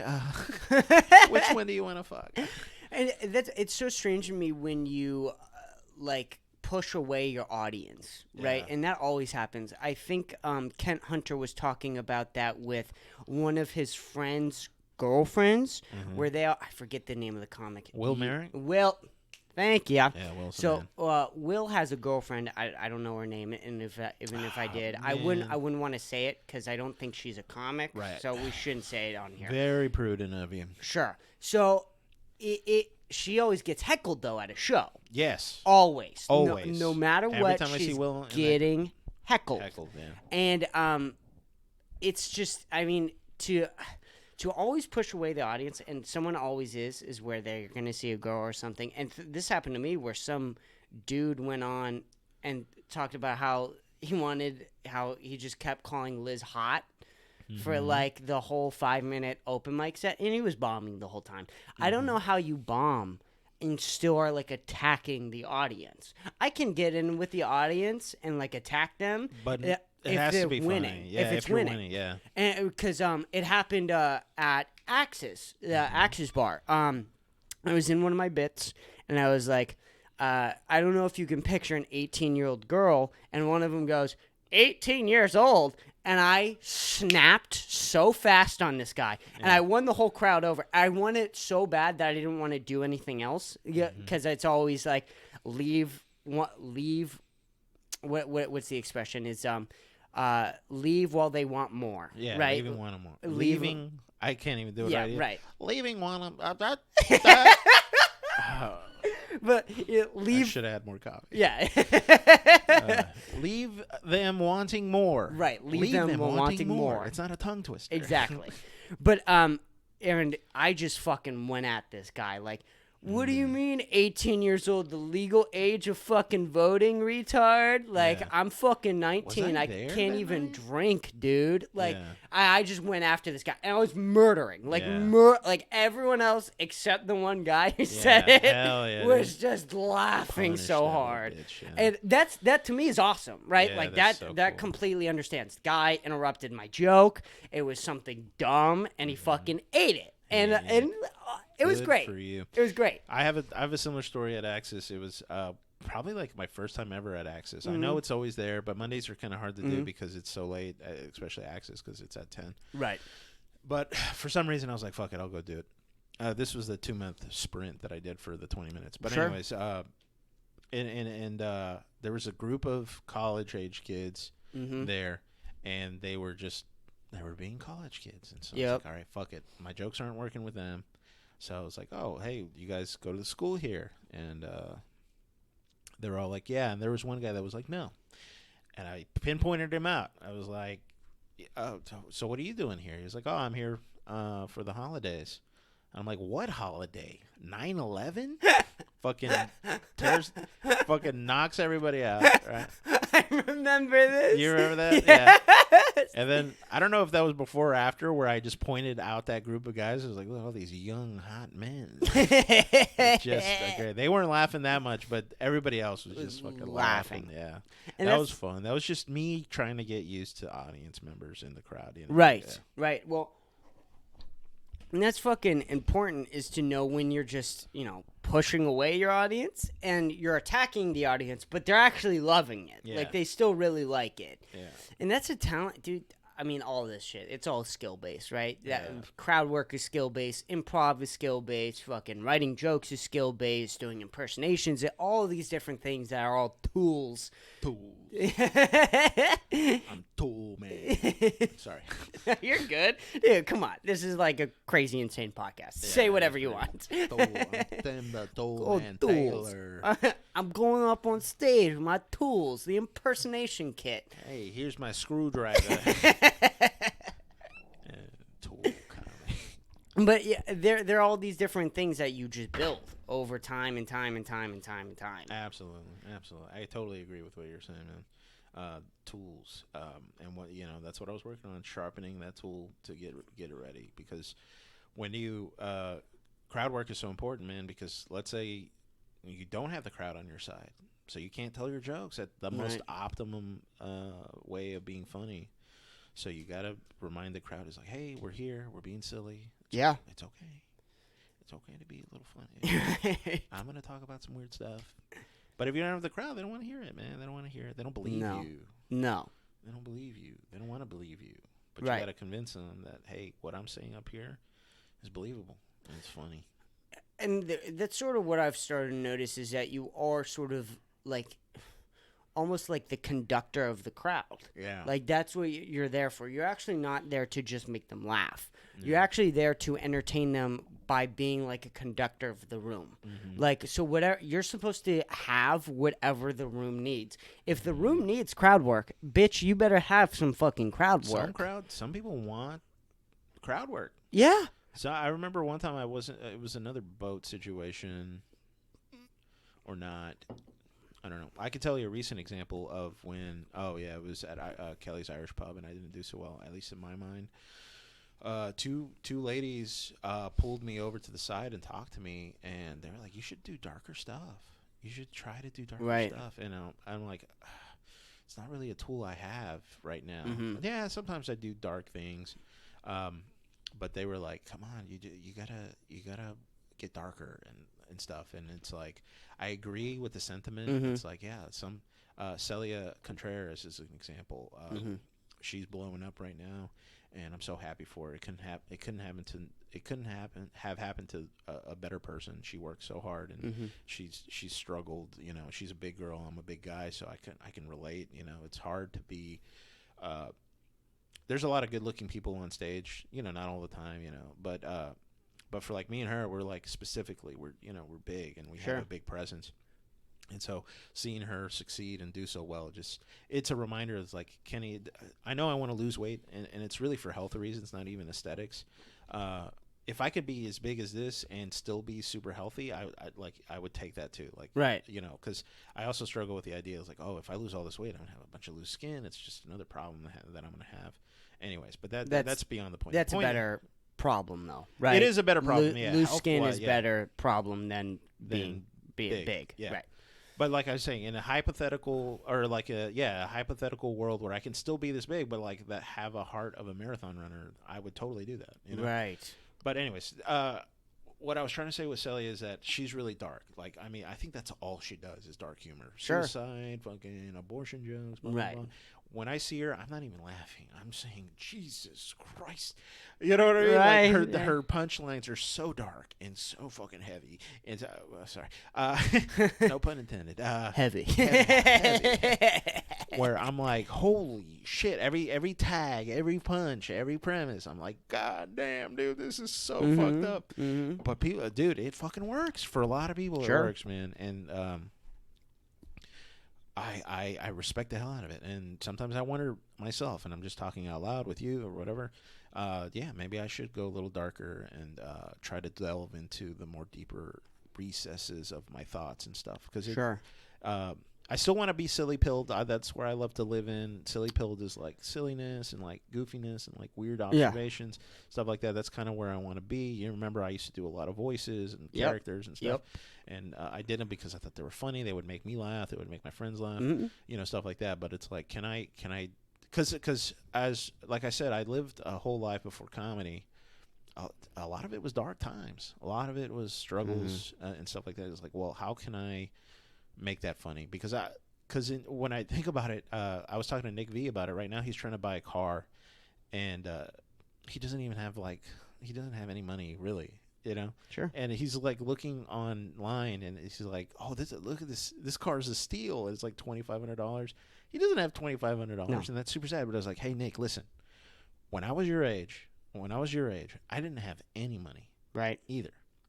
I look back on that and I laugh. It's funny to be broke as hell, in your 20s, and now you're in your 30s. Yeah, it seems like it sucks now, but when you finally get where you need to be financially, you're gonna look back and you'll be like, that was funny. That was funny that I had to sell my camera equipment to pay for rent. You know, it sucked at the time, right? But now I look back and I'm like, oh Jesus, I was so stupid. You know what I mean? Right. I shouldn't have got that apartment that was too expensive. You know what I mean? Like, right. All these different ideas and things you could have avoided and you learn from. And that's a thing. That's a beautiful thing about life is like, as long as you fucking make it through.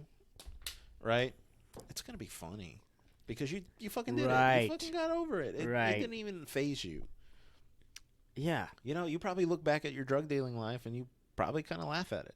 Oh yeah, like what the fuck? Yeah, that was silly. Yeah, no, I absolutely. I get sad sometimes because it's still a little too new. I think sometimes, but it is funny. And when I was grieving, when you get older, it's gonna be even funny. Oh yeah, You're gonna look back and think about the way you looked.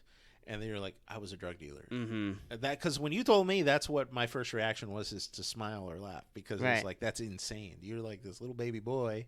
And it was like, oh, straight drug dealing. Every day, 6 hours every single day, grinding drug dealing. Yeah. Crazy. Taking calls, fucking, you're probably prostituting women. I was, yeah. Yeah? I could have gotten. God damn. I could have gotten 10 years. Yeah. I'm telling you right now, if a cop pulled me over and really wanted to make like an example out of me, they could have gotten 10 years out of me without a good lawyer. It would have been bad. It would have been really, really, really bad.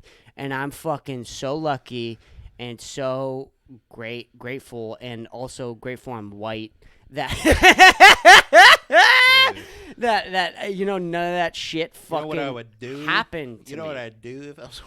Could have been a white guy. Damn, I should have been a white guy. But no, I mean, it's fucking true. I went on this crazy path, and again, when I stopped doing it, my first immediate reaction was laughing at it, right, and coping with that laughter, and then got away with that one, right? What's going on, right? And I there's actually a point, right, where I was doing the podcast and still drug dealing. Oh, so there was. Well, you've been doing this podcast for a while. For a while, so it was very weird. Like going back and listening to me, like kind of talk about it. It's just super strange. But there was that moment where, because drug dealing's a high. People don't really understand this. It's a high when you're high on risk, weed, high reward. Right? When you're high on weed, you're driving around, and you have fucking $200 you made in 3 hours. Now you have to go buy that drugs back, so it's not. You probably made $90 or whatever. Commerce works. Right. Let me explain to you how money works. but I didn't really make it. But you felt like you made it. You felt like you made the $300 back. You did. You did. Right. But there was that immediate grief after the initial setback of survivor's guilt. Damn. Call it. Right. Yeah. You survived it. Not a lot of people do. Or maybe people do, but we don't hear about it. But yeah. Right. 9 times out of 10, you are getting caught. And I mean, the Greg Griffin kind of changed the whole perspective on me, and it was just it was a really weird time. And then the girl that I was prostituting, I got a lot of feelings for her, and then I had to. Oh, that's gotta suck, dude. You're a pimp and you're in love with your hoe, dude. Bro, come on, bro. Come on, dude. The girl. I don't want to get too much into this. Sure. But she. Yeah, it sounds super sketchy. I can't even get a girl to go on a date with me, dude. You're like, I'm pimping this girl out. And she went to rehab after our incident, and I felt responsible, and it wasn't good. Yeah. Doesn't sound great. But dude. I do want to say this. But I bet it was cool in the moment. Oh my god. Oh my god. It was the best moment of my life. Yeah, it was the best. It was the best. Those couple months, couple early months, because it was also that what am I gonna do? Because I was addicted to weed. Yeah. COVID just hit. Yeah. There was no job, so I couldn't make any money. What are you gonna do? Oh, you're gonna sell drugs. Yeah. And then it was the pandemic, so there was that George Floyd thing that just happened. So there was this. All cops are bad, so cops didn't want to fuck with any low level or didn't want to deal with any of that shit. We're still feeling that today. So we're feeling that today. 3 years ago? Yeah. 3 years ago? I mean, dude, I was going wild. I was wilding at 16 years old. I'm not proud of it. Crazy. But man. It transferred to. This is like an 8 mile. Right. What is it, Alpha Dogs? Dude, I got robbed. I got scammed a couple times. I got scammed $1,700. Oof. I got scammed. 1,700. Yeah, right. I said that word right. I don't want to say 17,000. Still for a 16-year-old, $1,700 is a lot of money. It's a lot of clams. It's a lot of clams. And.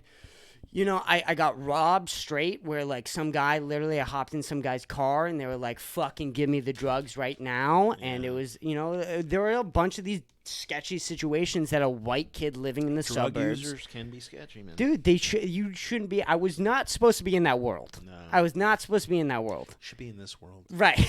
Right. Yeah. And the thing was. But hey, it's still good. You never talk about this on stage. Dude, I don't know how to make it funny.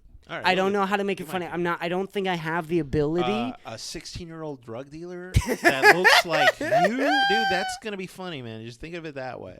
Right. Get out of your own ass and realize you're not what a drug dealer looks like. Yeah. No. I knew that. That was the thing that helped me. Yeah. It's because I knew I didn't look like a drug dealer, so I could go into these places. That's a premise. You're right. This is a premise, and whatever, dude. I don't want to. No, of course. I'm gonna start doing jokes like that. The reason why I did this though, and I know this, is because comics ask me this. This is a common question. You had rich parents. Why the fuck were you so broken? And it was my dyslexia. I had really, really bad dyslexia, and when you're, that's 5 days a week, you're getting told you're retarded. I mean, and I do have bits about that where I'm like, I was told that I was retarded for most of my life and then when I got to drug dealing, I got to this point where I was like, no, you can't tell me I'm failing retarded. At this. I'm selling drugs now. Come on, man. Right? But that's... How much you want? You want an 8 or you want a fucking 4, man? See, this is a premise. This is a premise. It's funny. You know what I mean? I can do fractions now. I know how to work a scale. Whatever. Retard. This is fun. I'm having fun. No, I'm having fucking fun. This is awesome, dude. Yeah. But that's why I did it, is because it was the one thing that made me feel like I was useful. That I was really, really good at something. As a man. Yeah. Right? Dude. People, a lot of feminists are like, why are men so mansplaining? You know? Right. Shut up. It's because men want to, at the end of the day, man, we want to feel useful. That's it. It's such a sickness that men have, but it's like it's in our reptilian brain. Yeah. It's dude. Even if you want to put it in religious terms, it's what God wanted us to be, and we want to feel useful, man. We need people to depend on us. If we don't have people who depend on us, we're like, what's even the point? And that's the thing with, like, I think with Nick living with you, right? Yeah. That probably makes you feel better because you're helping out Nick. So Nick is now depending on you. Yeah. And it feels good. Man. That probably, I mean, there's pressure in that for sure. There's always going to be pressure with that. But that pressure can keep you fucking alive. Yeah. Absolutely. It really can. Yeah. So you know Hooch, right? Hooch Aller? Oh, I know Hooch. I love Hooch. I need to get Hooch on the podcast. But yeah. Definitely get Hooch on the podcast. Dude, he'd be such a good... When I first met Hooch, he told me a little bit about his life, and I was like, this guy's lying. Yeah. What the fuck? You worked on Yellowstone, the TV show? No, you didn't. He did? Yes, he did. He's got an incredible story. Dude, honestly, Hooch is kind of dumpster diving, doing a comedy in Austin. Wow. He had a successful career, and I don't want to, like, spoil anything, so try to have Hooch on the podcast. No, I will. But Hooch has an amazing story.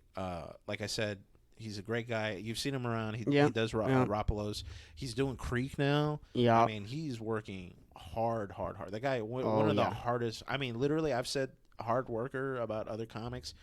When you compare him to Hooch, I mean, the closest I can think of is like a Derek Dimple, right? Guy, just grinding. Yeah. But Hooch is really, really fucking hitting this scene hard. Right. And I work out with Hooch, and here's the thing about working out with Hooch: it's like working out with a secret KGB agent.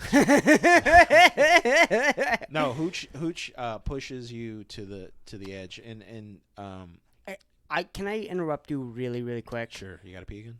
No. No. You're saying you're working out, but I've seen you work out. Yeah. And I don't think people, like, there are people who go to the gym and they do some things or whatever. You fucking go to the gym and you fucking face your demons. And I fucking see it in you as you go to the gym and you fucking conquer that fat demon inside of you. You know what I mean?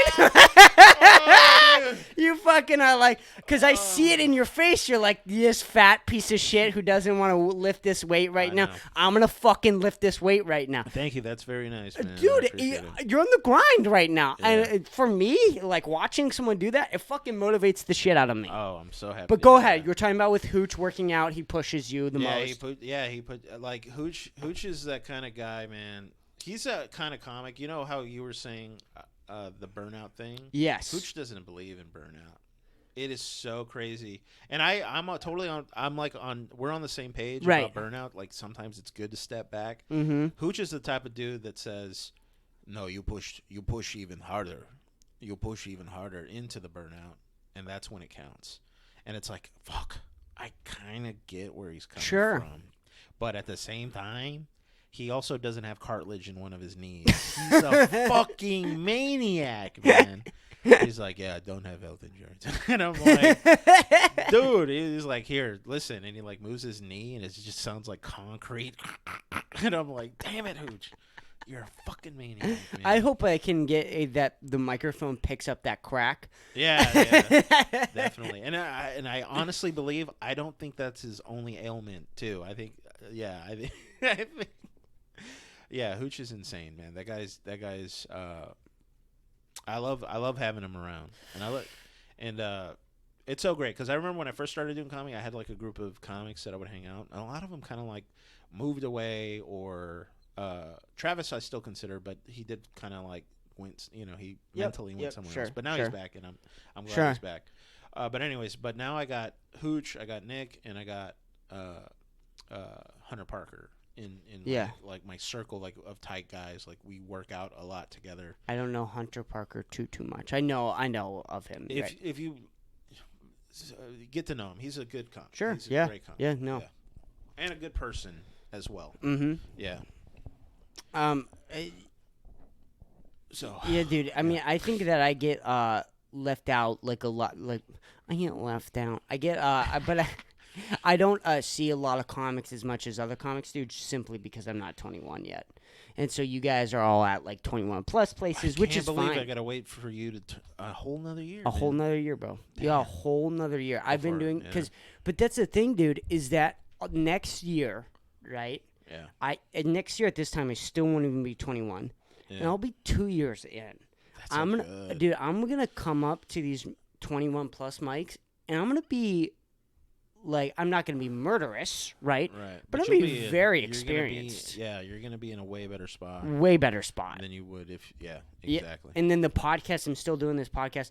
I had, and I've been thinking about this too, is that some people have natural talent with comedy. Yeah. I mean, we know this, right? Yeah. They're just, I mean, I think Nick V is one of those perfect examples where he's just funny. He doesn't need to try. He's funny. It makes me disgusted. It's so gross. We'll be at the house, man, and this is what's so great having Nick around. As much as I use him to feel good about letting him stay with me or whatever, sure. Just the fun we have together, just the riffing. Oh yeah, the joke. We'll just go around and like we'll sing songs, like we'll sing Creed songs, but like make it about gay sex. Like it's so insane, dude. Just hours. Like I'm just editing videos and he's cooking up something and we're just like, we're just like, it started off with like sitting on a cock 'cause I'm gay. Watch it. And then it started from there and then we just moved into like just other songs and that's just one example of like how much fun we're having together. It's just so great to be living with another comic, especially someone as funny and as like silly pilled as Nick, right? Because you can just throw things around like and not feel like the judgment of like, oh, that's not going to do well, right? You know, we do characters together. I'm not going to say everything we fucking say in that house because it's a safe space. Damn it.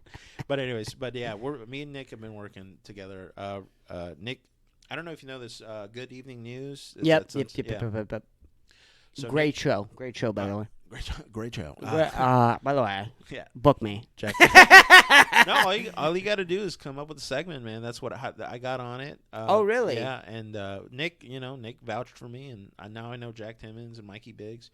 Who run that show typically, and they took a chance on me, and I think it went well. I just got to write another segment because that's the whole point of that show. It's like improv. It's like a sketch improv, kind of like whatever you want, variety show, and whatever. Like it's not like this big show where it's Sunset or whatever. It's Red Band's thing, but it's still pretty like there's a low entry point.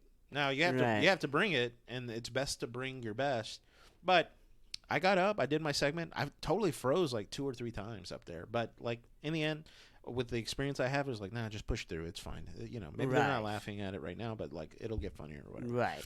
So, anyways, so Nick got a fucking viral video, and maybe you'll have him on again later. But like he got not only did his video, one of his clips got like 3 million views on Instagram. But like 250, so 250,000 likes on that one video. Wow. Their most viral video for that whole fucking thing. Yeah. Good Evening News. And I'm like, all right, bro, we gotta get some momentum. Car comedy. There's like it's like very niche, but there's a lot of car guys, right? Right. I'm not one of them, but I have a camera. You love cars. So last week we went to Cars and Coffee at COTA, Circuit of the Americas, like the racetrack down on the east side. Sure. And we went out there and we filmed, and it was a lot of fun. And we're going to cut something together. Again, this is just like, I'm not making jokes or whatever, but this is a good example of like collaborating with another comic. Of course. And so I'm excited. And I can't wait to see what I can get done for it. Well, and then there's a thing where I don't... how do I want to bring this up? There is like theories, I guess, or like people who believe in ghosts where like items have feelings or whatever, or like if the walls could talk. That's such a popular expression, right? Which I don't know if I believe in all that shit or whatever. But what I do believe in is that an energy of a room, that's real. Like, I think that because we've spent so much time in this room, when me and Dom write in here so much, even when you step into this room to record a podcast, you kind of feel something. There's an energy in this room where we're recording in right now where it's different, right? Yeah. And I mean, people will talk about that with the Comedy Store. As soon as you walk into the Comedy Store, even if there isn't comedy going on, you feel this artist environment, right? And you're creating that in your own home, which is so important for a comedian because you need to write at your home. And so if you can make the energy, right, with you and Nick, and you guys are always joking, always creating new stuff and thinking about new things, you get that energy in that fucking household where you're like, oh, I want to create here. And that it works. It works. I don't know what it is. It might be God. It might be Jesus. Call him Allah. I don't care. I'm going to get that Target thing where it says live, laugh, tag. Put that on a t-shirt. Hey. Oh, shit. Sell it, dude. Yeah. Sell it. I'm selling out. Live, laugh, tag. Oh, man. So funny. Do you and Nick write together a lot now? No. I mean, we kind of like give each other ideas every now and then. But for the most part, we don't write together. We have different writing styles. Nick is kind of like spur of the moment. He's got his little notebook. I'm more like put it on my phone and then think about it, like deeply think about it when I'm driving or whatever. Right. And then I'll just like add more to the phone and then. But so we have different writing styles. Doesn't matter. We still try to collaborate. We still compliment each other a lot. We're like, oh, that bit was great. That, that bit maybe it's not working because of this. But it's not. We're not like. Honestly, we should do it more. Excuse me. I'm very gassy. But what we're doing is just like being creatively open to ideas. Yeah. Right. Well, I mean, even that's important, right? Having someone who's going to be there to listen to what you have to say without judgment. Yeah, I had this dumb Black Yoda thing where I was like, yeah. And I was doing it for him, and he just wasn't feeling it. And then I did it at Cenote. Of course, it didn't do well. I'm like, yeah, it did it well. I tried it, you know. That sounds funny. Yeah, it sounds funny, but I couldn't like do it. It's hard. Yoda's voice is hard, especially when you're trying to add an African American accent. It's hard, man. It's not easy, but but I like the idea. Is like just. Instead of regular Yoda, it's just like an old black man. It's like, you can't kiss your sister, Luke. Don't go in that tree. Vader's in there. It sounds funny, like in my mind at least. Right. And I did it one time at a party, and everybody laughed. But then I was like, all right, man, I'll try it on stage. Sure. And I don't know. Maybe I just need more maybe some more balls time. Well, you might need some more time too, thinking about it. I mean. Dude, I have one Ozark bit that does pretty well, and it's a strap-on bit. I don't know if you've ever heard of it. I don't usually do it because there's too many strap-on bits in Austin, Texas. I don't know. I didn't a lot of pegging. Yeah, I didn't get the memo. It's not even a pegging bit. It's about because the show has like a character that sucks a strap-on, and the whole joke is like, what would you do to get on a show with Jason Bateman? And like, and it's a good bit, but it fucking took months, months and months and months of. Yeah, and I have this. The punchline is BYOC, bring your own strap on, and that it kills. It's a punchline that does really well. But it took me 6 months to come up with BYOS, a stupid, dumb punchline. I was about to say, you said BYOC, and I was like, BYOC. Strap-on doesn't start with C, you dumbass. Oh, it's the dyslexia. That's so funny, man. You yeah. screaming dyslexia at the same time. Oh That's yeah, funny. bro. I mean, that's where most of my like fuck upness on stage comes from. Is just my like dyslexia fucking up my brain. Yeah. And I also feel like I have a thing where my fucking thoughts are going so much faster than what my mouth can like. I can totally relate to that. Yeah, it's weird. Comics are just we're so strange. We're all We're of a us. strange breed, and not to like suck our own dicks, but yeah, we're strange, man. We're strange, and that's okay, dude. I don't think I've ever met like a not strange comic. I'm trying to think of one off the top of my head. A normal comic, like a normal comic. Nate Bargatze. I don't know. It doesn't exist. And me and Dom were talking about this, which this conversation is hilarious that we had. But we were talking about like how our friends who don't do stand-up comedy are becoming boring to us. Dude. Because he was talking about like, yeah, I'm in a group chat with our friends or whatever, and they're just talking about sports and football, and like, yeah, you can talk about that, but oh my God, the only thing you talk about is football and DraftKings? Like, that can't be an interesting life. Come on, you were that. Not really. You were drugged. I'm trying to think of a day you were boring, but no, I mean, there is something about trying to pursue comedy and then watching other people not pursue comedy. But hey, dude, who are funnier than you? I know that's the craziest thing. That's the crazy thing. No, it's just the to get up on stage is there's a barrier there. There's and thank God, because like we don't need more comics. I swear to God. So many comics in the scene, and I like them all, and I want to like them all, and everything. Right. But I like the group. There's another wave. I don't even notice that. Another wave of comics coming in. Oh my God! Because me and Nick talked about this the last time we were on the podcast. Is we were talking about the waves of Austin. So you had the first wave, which was during 2020, which Joe Rogan said he was going to move to Austin. Yeah. And he did, but like we didn't really, no one knew if it was happening or not. And so those people, those were like the first, like those were like the pilgrims who moved to America. Like they were really crazy. Like those were the crazy people who moved to Austin in 2020. They were a little wild boys. Yeah. And then you had, like the 2021, 2022, when Joe Rogan was like, hey, the club's opening. Yeah. Like, it's not open yet, but it is opening.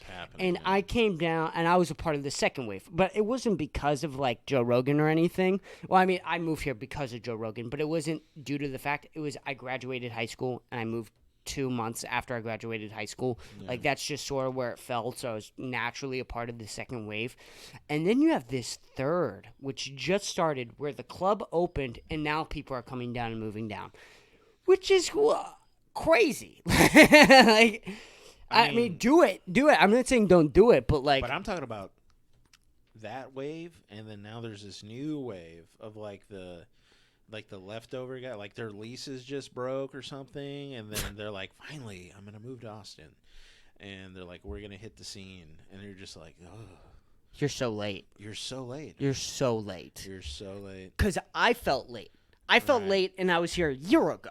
Right. A whole year ago, and I was doing everything I could for an entire year. Well, here's the crazy thing. I moved to Austin 5 years ago. Right. And not even for comedy, for work. It just happened that I wanted to pursue comedy. Mm-hmm. And you grew up, you're in the... I'm already in this one of the big, best cities. Growing cities for it. Which I count my lucky stars, because I could have moved to a lot of different places. So yeah. I don't know. God just put me here, and here I am. Telling dick jokes. But I mean, there's something in that, right? I don't know if you believe in like God or anything. Oh, yeah, big God but guy. I believe in sort of the universe. It talks to you in different ways. I don't know why. I don't know how. I don't know who. Call it God. Call it Allah. Whatever. Yeah. But you were fucking put here for a reason, I think, right? Like Absolutely. Something made you take the job here. Mm-hmm. Like you could have said you could have moved anywhere, but you moved here in Austin. I moved here. And I don't necessarily like Austin, but it is beautiful here. Like on the outside, there's just like grime in the middle. Like you ever on 35 and you take that ramp down to 6? Yes. Yeah. Every time I go down that ramp, I look over at Nick and I'm like, we're going to hell. It's like the descent to hell every time. Because like I'm not a big fan of 6th Street, like the 6th Street vibe. No. Just like the yesterday I saw this perfectly normal girl and her mom, and they should have been antiquing or something, but no, the mom was just making her daughter was just like on the ground, just like mom, and she's like, Tiffany, get up. She's just I'm fucked out of her mind. And I'm like, this is not a good place to be. No, I mean it's a place where people go to get drunk and get fucked up. Right. It's just it's an energy I'm not into. Right. Even when I was drinking, I like to drink at dive bars. Like I like to go to dark little recesses where like nobody knows you and sure. and you're chilling and you're vibing. I was never a guy like, oh, let's go to the most populated place in town on a Saturday night. It's like I want to avoid that. And just like with comedy takes you out of your comfort zone. I have to be down on 6th Street. But I find there's enjoyable things to do. Seeing other comics. Yep. Some comics work doors. You can talk with them. You see people. You're on the street. You're playing with them. Yeah. No, the other day I was just walking down the street and it was Kojak. Yeah. And his little boy toy, and they were just out there doing karaoke on a speaker. That's so funny. And I'm like, this is so awesome. That's hilarious. Yeah, man. And Kojak, by the way, is fucking amazing. I saw one of the nicest guys. One of the nicest guys, to me for sure, and also one of the funniest guys I've seen, dude. I mean, he's really, really fucking funny. You can tell he writes. And he's out there and he's working. You can tell he writes a lot. He's always got new bits. Yeah. Always with the new bits. I've rarely heard him say the same joke twice. Which some guys you'll hear say the same joke twice. So like, there's nothing wrong with that. Robert Tabbitt, right? He'll have one bit. Hard worker. Hard worker. You'll hear it. So he'll have a new bit Monday, right? And you'll hear it, and he'll bomb, and then you'll see him. You'll follow him to all the other open mics, which I'm not following him. I'm just going to the open mics, and he happens to be there, and he tells that exact same joke. A little bit better. New punchline, something else. And then by Friday, you see him by the end of the week, it's a fully fledged killer joke. Yeah. And then he never tells it again. And I never see that joke. It's amazing? Gone. It's gone. It's gone. It's gone. I'll never see Tabbitt. He hates that joke. Dude. It's so crazy, and I try, in a weird way, I do that a lot too, but in a bigger time frame. Like maybe I'll try premises for a month, but then I'm like, I don't like it anymore. Right. But it's crazy. Guys can do that in a week, and that's good. I just think that's the way to do it, man. Just fucking come up with premises, try to tighten it up. And if you like it, you like it, whatever. I always put it in my backlog. It's always there. So, like... Of course. You want to revisit it. Yeah, you want to revisit it. If you got 20 minutes, you need to fill up your time. So, you go back to it, But, Robert, Alex Olinger, same way. They go in there, they fucking put in the work, and then boom. And guys like Robert and Hunter Carney and fucking all those guys, they're gonna be fine, man. They're just gonna go. They're just gonna grind it out, and they'll be good. They're getting booked, and maybe they're not in the big clubs right now, but it's just time. It's just time, Like we said, give them 10 years. Give them 10 years, dude. Yeah, I can't even imagine what we're gonna look like in 10 years. Like it's gonna be fucking cool. I mean, hopefully we can hack it too. Like, comedy's hard. Live comes at you too. Thank God. I'm like changing my health regimen and everything. 10 years I might have died. I could have had a massive. One of my bigger fears is to like bust my knee up or something. Of course. As big as I am, like if I fucking hurt my knee or something, dude. One time I had a fucking weird hip impingement, and I was for like 6 months I was in incredible pain, and I can't do comedy while I'm in pain. It's insane, man. And then because there's so much you're thinking about during comedy, right? Yeah. And then you go you're up in pain. Fuck it, like throw it out the window. 6th Street though is fun, dude. Like, dude, I fucking met like Kane Patterson, like on 6th Street. One of the nicest guys. Man. One of the nicest guys. I met him, dude. He was really nice. He was in a hurry. I could tell he was in a hurry to go to his next mic or whatever he was going to go do. And he still stopped and he talked to me and he was like, "Hey, what's going on? Who are you?" Like he literally said that. Like, who are you? I was have like, you met David Jolly yet? No, I have not. David Jolly is another guy. I think he's a Mothership regular now. Yeah. And older black dude and one of the nicest guys. He came up to me. I was at Creek, and he came up to me, shook my hand. What's your name? It's Kenny Buttons. I'm David Jolly. It's nice to meet you. It's good to meet you. Every time I see him, dude, I fucking come up to him now, and I fucking show him respect. Right. Because I had no idea who he was. I thought he was just another open micer, you know, blah, blah, blah. Then I see him on fucking Kill Tony, rips his set, you know. Him and David Lucas have that translation bit that fucking went viral. Yep. You know? Yep. And every time I see David, it's like, David came up to me, didn't know who I was, fucking shook my hand, told me, you know, asked me my name. And every time I see him, I show him respect, man, because I mean he's on top. David Lucas. David Jolly. David Jolly. Okay, yeah. okay. Anyways, but yeah, he's way higher. I mean, he's at the mothership now. Yeah. Like he was probably from an LA guy or whatever, and he came in and he was like, "Fuck it, I'm gonna make my bones here," and that's great, you know. And he is really funny, and he'll do good evening news too. He went up there, he did this whole 10-minute thing about a poem, and the poem was like a minute long, but 9 minutes was to set up for that dumbass poem. And I say dumbass because I was like, I wish it was longer, because his setup was amazing. Yeah. And the poem was like a couple of lines. Yeah. And I was like, damn, I kind of wish he had more fucking poem. Right. But anyways, yeah. So it's so great to meet guys like David and Cam Patterson, and they're just so nice. They're not like so nice up their ass about anything. Nope. They're fucking just out there. They understand that we're all here trying to fucking do work. Yeah, and I mean, I was really just impressed. Like that question, "Who are you?" Like they really care. Yeah. Like no, you're right. You're not a fan.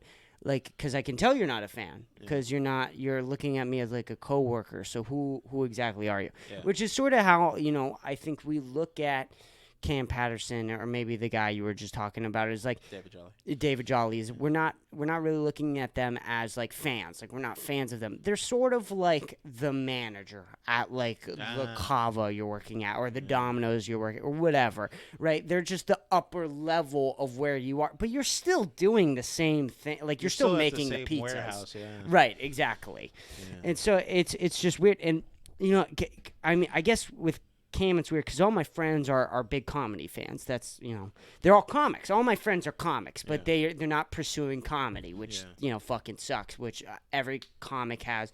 You know, that was Jerry Seinfeld's really big quote. Is like, so when did you become funny? When did you know that you were funny? It's like, no. All my friends were funny. They all went and got real jobs, became serious, and I kept being funny. I wasn't like the funniest guy in the group. I was just a funny guy with the funny group, and then they all became not funny, and I stayed funny. Yeah.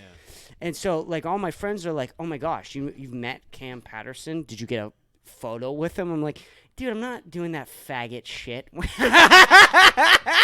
not doing that gay ass shit. You take a picture with the whatever it is. But you know, like, oh, Cam, can you take... did you get a rock from Cam? Did you give him a rock? Can you sign this rock for me? Fuck you. But, you know, like, I don't look at Cam as like, oh, my God, that's Cam, right? But he's a fucking great comic. He's really talented, and I want to be where he's at. So I want to be him. I want to be him. I want to be black. I mean, there's a lot of comics that want to be black, dude. I'm starting to notice that there's a lot of me. Like, add me on that list. Yeah. No, I'm already struggled being half. Just what I am. I don't think I can handle being black. But anyway, what are you half? I don't. Oh, it's like to dumb it down. It's just Colombian, so South American. Okay. And German. But the German side is so muddled with other things, even Native American too. Right. That it's just like, I don't want to have to sit there and explain every person my ancestors had sex with, you know? Like, yeah, it's insane. It's crazy. I'm a mutt. I'm a mutt, and that's what it is. And it's funny because, and this is stuff I want to talk about on stage, is like, growing up mixed, it's like, all my white friends thought I was Mexican, and all my Mexican friends thought I was white. So I can never be a part of any group. Yep. So I think that's one of the reasons why I did I worked so hard to be funny, because if you can be funny, useful, you can be a part of groups that you never thought. Because if you're not fucking making people laugh, at least in my mind, what are you fucking doing? Yeah. I can't make you money. I can't make you come. Well, I don't feel like making you come, but like, I mean, I'll do it if you ask. But again, my primary objective is to be useful. Right. And with my friends, the best way I can do it is to make you laugh. And if we're really close, and if you're really hanging out with me deeply, I'll cook you something. I'll make you some food that you'll be like, God damn, this was delicious. Right. So that, I mean, it's kind of fucked up. One day, maybe I'll wake up and I'm an old man and I'm like, why did I try so hard to try to be useful? Yeah. But maybe not. Maybe one day somebody will appreciate the usefulness, and I think I do. Yeah. Like, all my friends appreciate how useful I am.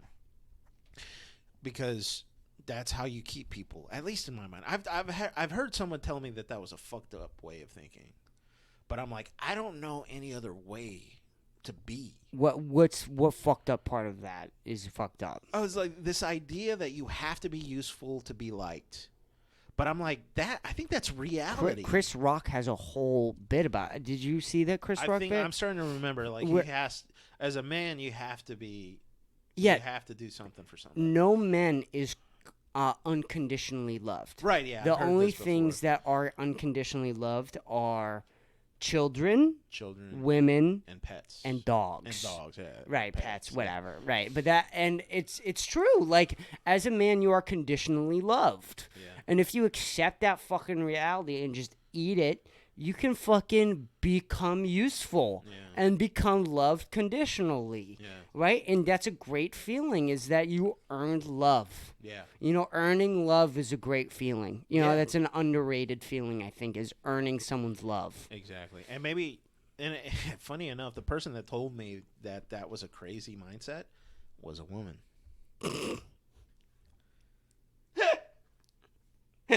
Was she attractive? Huh? Was she attractive? Oh, fuck, are you asking me? But like, I want to say no, but I still would. Right. So like, that's the thing though. Like, even the quote unquote unattractive women, dude, they're getting dick. They don't. They can still get dick. It might not be premium dick, but they're getting dick. Like, dude, if you're an ugly guy, you're not useful. You're not funny. Oh, what are you doing? God damn. You're not getting any pussy. There's no pussy in that life. You're not getting anything. You're not getting anything. You're not getting money. You're not getting pussy. You're not getting fucking love. There's nothing there. You can't even get friends. Mm-mm. If you're ugly and unfunny, you gotta have something, man. Dude, you have to. You gotta have something. You gotta be Oppenheimer, dude. You gotta fucking create the nuclear bomb or something. Yeah, because he was laying some real nice tail in that movie, dude. And he was making a bomb. He was making. Yeah, how would you? Did you watch that movie? You watched that movie? I did. What'd you think of it? Man, I swear to God, I went on a date with a girl, and I kept looking over. And I'm like, how long is this movie? Because it's so long. I enjoyed it. The visuals were amazing. The dialogue was nice. You know, right? It's an interesting topic. You know, the Robert Downey Jr.'s antagonistic character is amazing. It's good, but it was so long. Oh my God, dude! And for what? For one scene that's cool, it's like the big explosion. Finally, I felt the tension. There was real tension. They really pulled it out of me. But I'm like, God damn, was this 2.5 hours worth it for this one moment? And they didn't even show the part where the bomb, like, this is fucked up. Dropped on Hiroshima. Yeah. They didn't even show that part. No, they didn't even show a plane taking off. Like, right. Show me that. Okay, maybe don't show me like the carnage of the aftermath. I think we all kind of know collectively how fucked up it was. Yeah. But they didn't show any of that. And I was like, it was a lot of build up for not the greatest payoff in my opinion, but I mean it's fucking Christopher Nolan, dude. I mean, I'm gonna trust the process, and that's what I was doing for like 3 hours. Was trusting the process. In the end, not that good, but I can appreciate it for what it was. For what it was. Yeah. I think directors should stay away from real life stories. Okay, why? Because you have to follow rules. Yeah, There are rules. I want a Bane sequel, dude. I need Tom Hardy to talk like that. Right, exactly. Well, I mean, dude, fucking, if you got Bane and fucking Joker together, if Heath Ledger was still alive, dude, that would be the most insane movie of all time. Oh, it would have been amazing, man. Would have been insane. Oh, and I feel like, because funny enough, Scarecrow was so good. Plays Oppenheimer. Yeah. And it's so cool to see an actor who's like, oh, you're just kind of like this insulary character. You're Scarecrow, and Scarecrow was like a really good villain. Like when I look back on it, Scarecrow was a really interesting villain for Batman because he had the gas or whatever. Yeah. And Batman would like, it's always like, oh, my parents, and bats and whatever. Right. So it's a cool character, and I thought Crane was awesome. In the first one, Batman Begins, he was a good antagonist. But really, the star of the show was Ra's al Ghul. And they brought him back for the Heath Ledger Batman Dark Knight. And he was like the judge, right? He was like the judge. Yeah, during the Dark Knight Rises. Yeah. Yep. And apparently that was supposed to be the Joker. It was supposed to be Heath Ledger being the judge. Was it? Like, fuck it, let him play it, Right. I can't imagine what Heath Ledger... Because remember, Christopher Nolan... Man, we're geeking out, dude. Yeah, let's get in. Christopher Nolan uses a lot of the same actors in his movies. Always, all the time. All the time. And, like, look at him now. Like, it would have been crazy if Heath would have lived. What movie? I didn't even vehicle? Think about that. Holy shit! Why didn't I even think about that? Yeah. What vehicle would Heath? Joker. Yeah. Right? Like what would it have been in Inception? Yeah, exactly. Or Interstellar or fucking... Does he even do an Oppenheimer? Right. Does he do something else? Dunkirk. Fucking... Yeah, man. All these different ideas that... Dude, that's so fucking true, and I've never heard of that. A lot of directors and writers, like, they will write something for their show. Party, right. Of course, yeah. And then think about how big Heath got after Joe. I mean, he could have been... Like Joaquin Phoenix became, right? Yeah. Joaquin did Walk the Line, and then he fucking did Her. He did Her. A bunch of them. Yeah. The and Master. Now he's gonna fucking play Napoleon Bonaparte, dude. Yeah.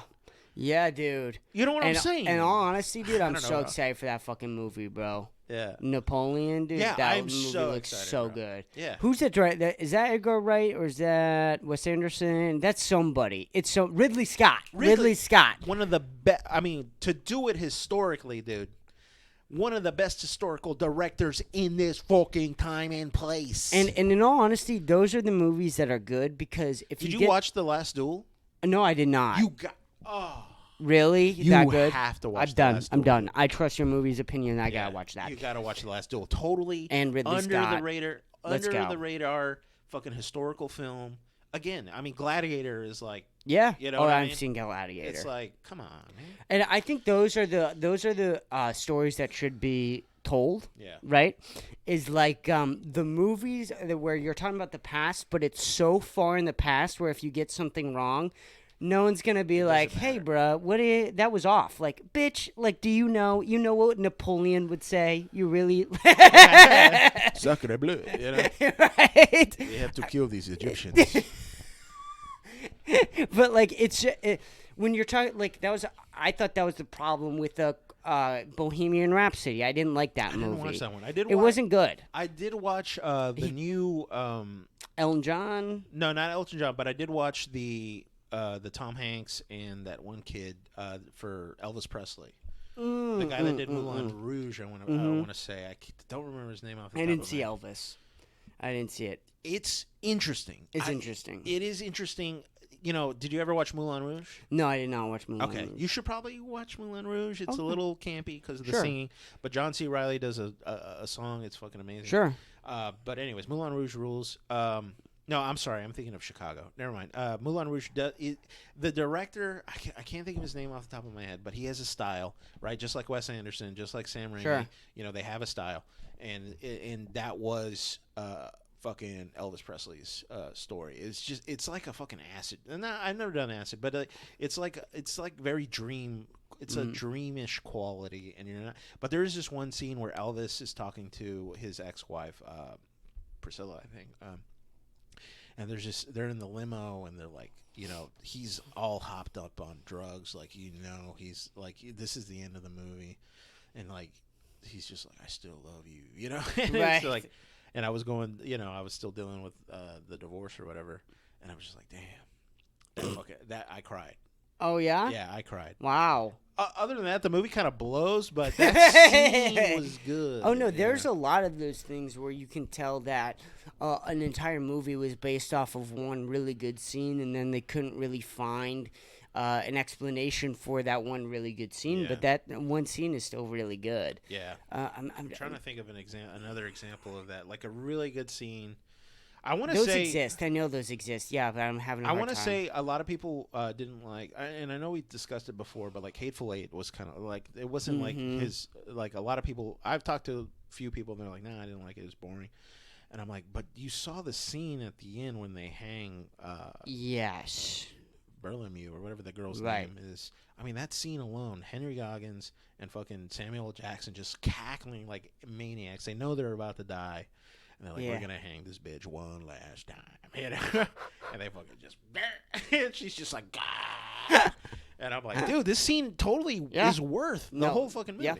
Well, I would never say that Hateful Eight is not worth the watch. Oh, it's so good. And you got to watch the director's cut, too. Yeah, and I appreciate, the challenge that, where we talk about where Quentin Tarantino was such at a high level where he was required to put himself into a position where he had to push himself, which was, one room, a bunch of different characters. What's the outcome, right? And that's, it was also a push, but it was also sort of a throwback to. Then you don't make movies like that anymore, man. One of the last great movies that I've seen that's kind of like in there, and I think Edgar Wright did it. Maybe it's called the Nice Guys with Russell Crowe and Ryan Gosling. Yeah, I don't know The Nice Guys. No, talk about it. You got, dude. It's basically two PIs or private investigators, and they're looking for the same girl, and like it's a murder mystery sort of. Okay. And it's so good, and it's like got a good twist. It's got good action. The comedy is fucking perfect. Wow. Okay. It is so good. The timing, the bits, the gags. You don't see that shit anymore. You don't see gags anymore. You don't, like, I don't know, man. I just, they don't make movies, and I sound like an old man. They don't build them like they used to. Right. I'm trying to think. Dune was good. I mean, anything Villeneuve makes is pretty good. I've watched Prisoners. I've watched Arrivals. Prisoners is so good. Oh, Prisoners. Arrival I'm just so like, good. oh my, what the fuck is happening? Villeneuve can do it. Blade Runner 2049 was fucking amazing. Yep. I'm just like, oh, this is such a good movie. The visuals are amazing. You can see why they let him do Dune, and now Dune 2's coming out. Anyways, so. But what do you think about Zendaya? Zendaya? Yeah, what do you think about her? She's not a bad actor, so I can appreciate that. Like, everybody was like on fucking Emma. What's her name? Emma. She did Harry Potter. Emma something. Emma Stone. It's not Emma Stone. Emma Watson. Emma Watson. Emma Watson. Yeah. Right. Emma Stone's someone else that Emma Stone's the girl from Zombieland, I think. Yes, which I love yep, her. Yep, I really like her. Emma Watson is the girl from Watson, Harry Potter. She's so beautiful. Blah, blah, blah. Terrible actress. Terrible singer. Can't stand her. I like everything I've seen her in. I'm like, this is dog shit. Sure. And she's only here because she's hot. She's hot, and Harvey Weinstein. But sure. So it's valid. Well, and so is Jennifer. Jennifer Lawrence is the same situation. She's hot. Harvey Weinstein. Right. But she's actually not a bad actress. She's actually good. Like Zendaya. Zendaya is a good actress. I like as a normal person. Mm-hmm. I don't know. She's pretty, but like, is she Hollywood pretty? Well, yeah, I think that's a different conversation. I'm more talking about actor. I think she's highly overrated as being attractive, but I also think she's highly overrated. Yeah, this bitch is ugly. Yeah. All right, whatever. No, let's talk about how ugly women are. Yeah. Us two gentlemen here. Yeah. No, but I always thought that she could play one character, which is, like a lesbian, a sassy lesbian, which is fine. That's there's a place for that. I think she's played a lot of straight women. Like barely though. Like even that girl. Well, I never watched Euphoria. First of all, I think I'd be on a list if I did. I think that show's for high school and college age people. Well, I hate Euphoria, and Euphoria, she's basically just plays what I just said, and she does it really well. Hey, she plays a lesbian really, really well, right? Like, I think she does excellent. Yeah. But what she plays MJ from Spider-Man, she doesn't want to suck off Peter Parker in that movie. She acts. I never believed it. She just played like the quirky goth girl that I went to school with. A lesbian. Yeah. There it is, folks. There it is. But like that, and I'm not saying that she's terrible at that, but I mean she's kind of limited range. Yeah. Sort of say. But I don't know. Is it? Well, I haven't seen Dune yet, though. Dune is good. Yeah. And she's not a big part of that movie, so. Right. Next movie Timothy Chalamet is the big, and I like Timmy. Little boy I've ever seen. So gorgeous. I'm curious on how his Willy Wonka remake is going to look like.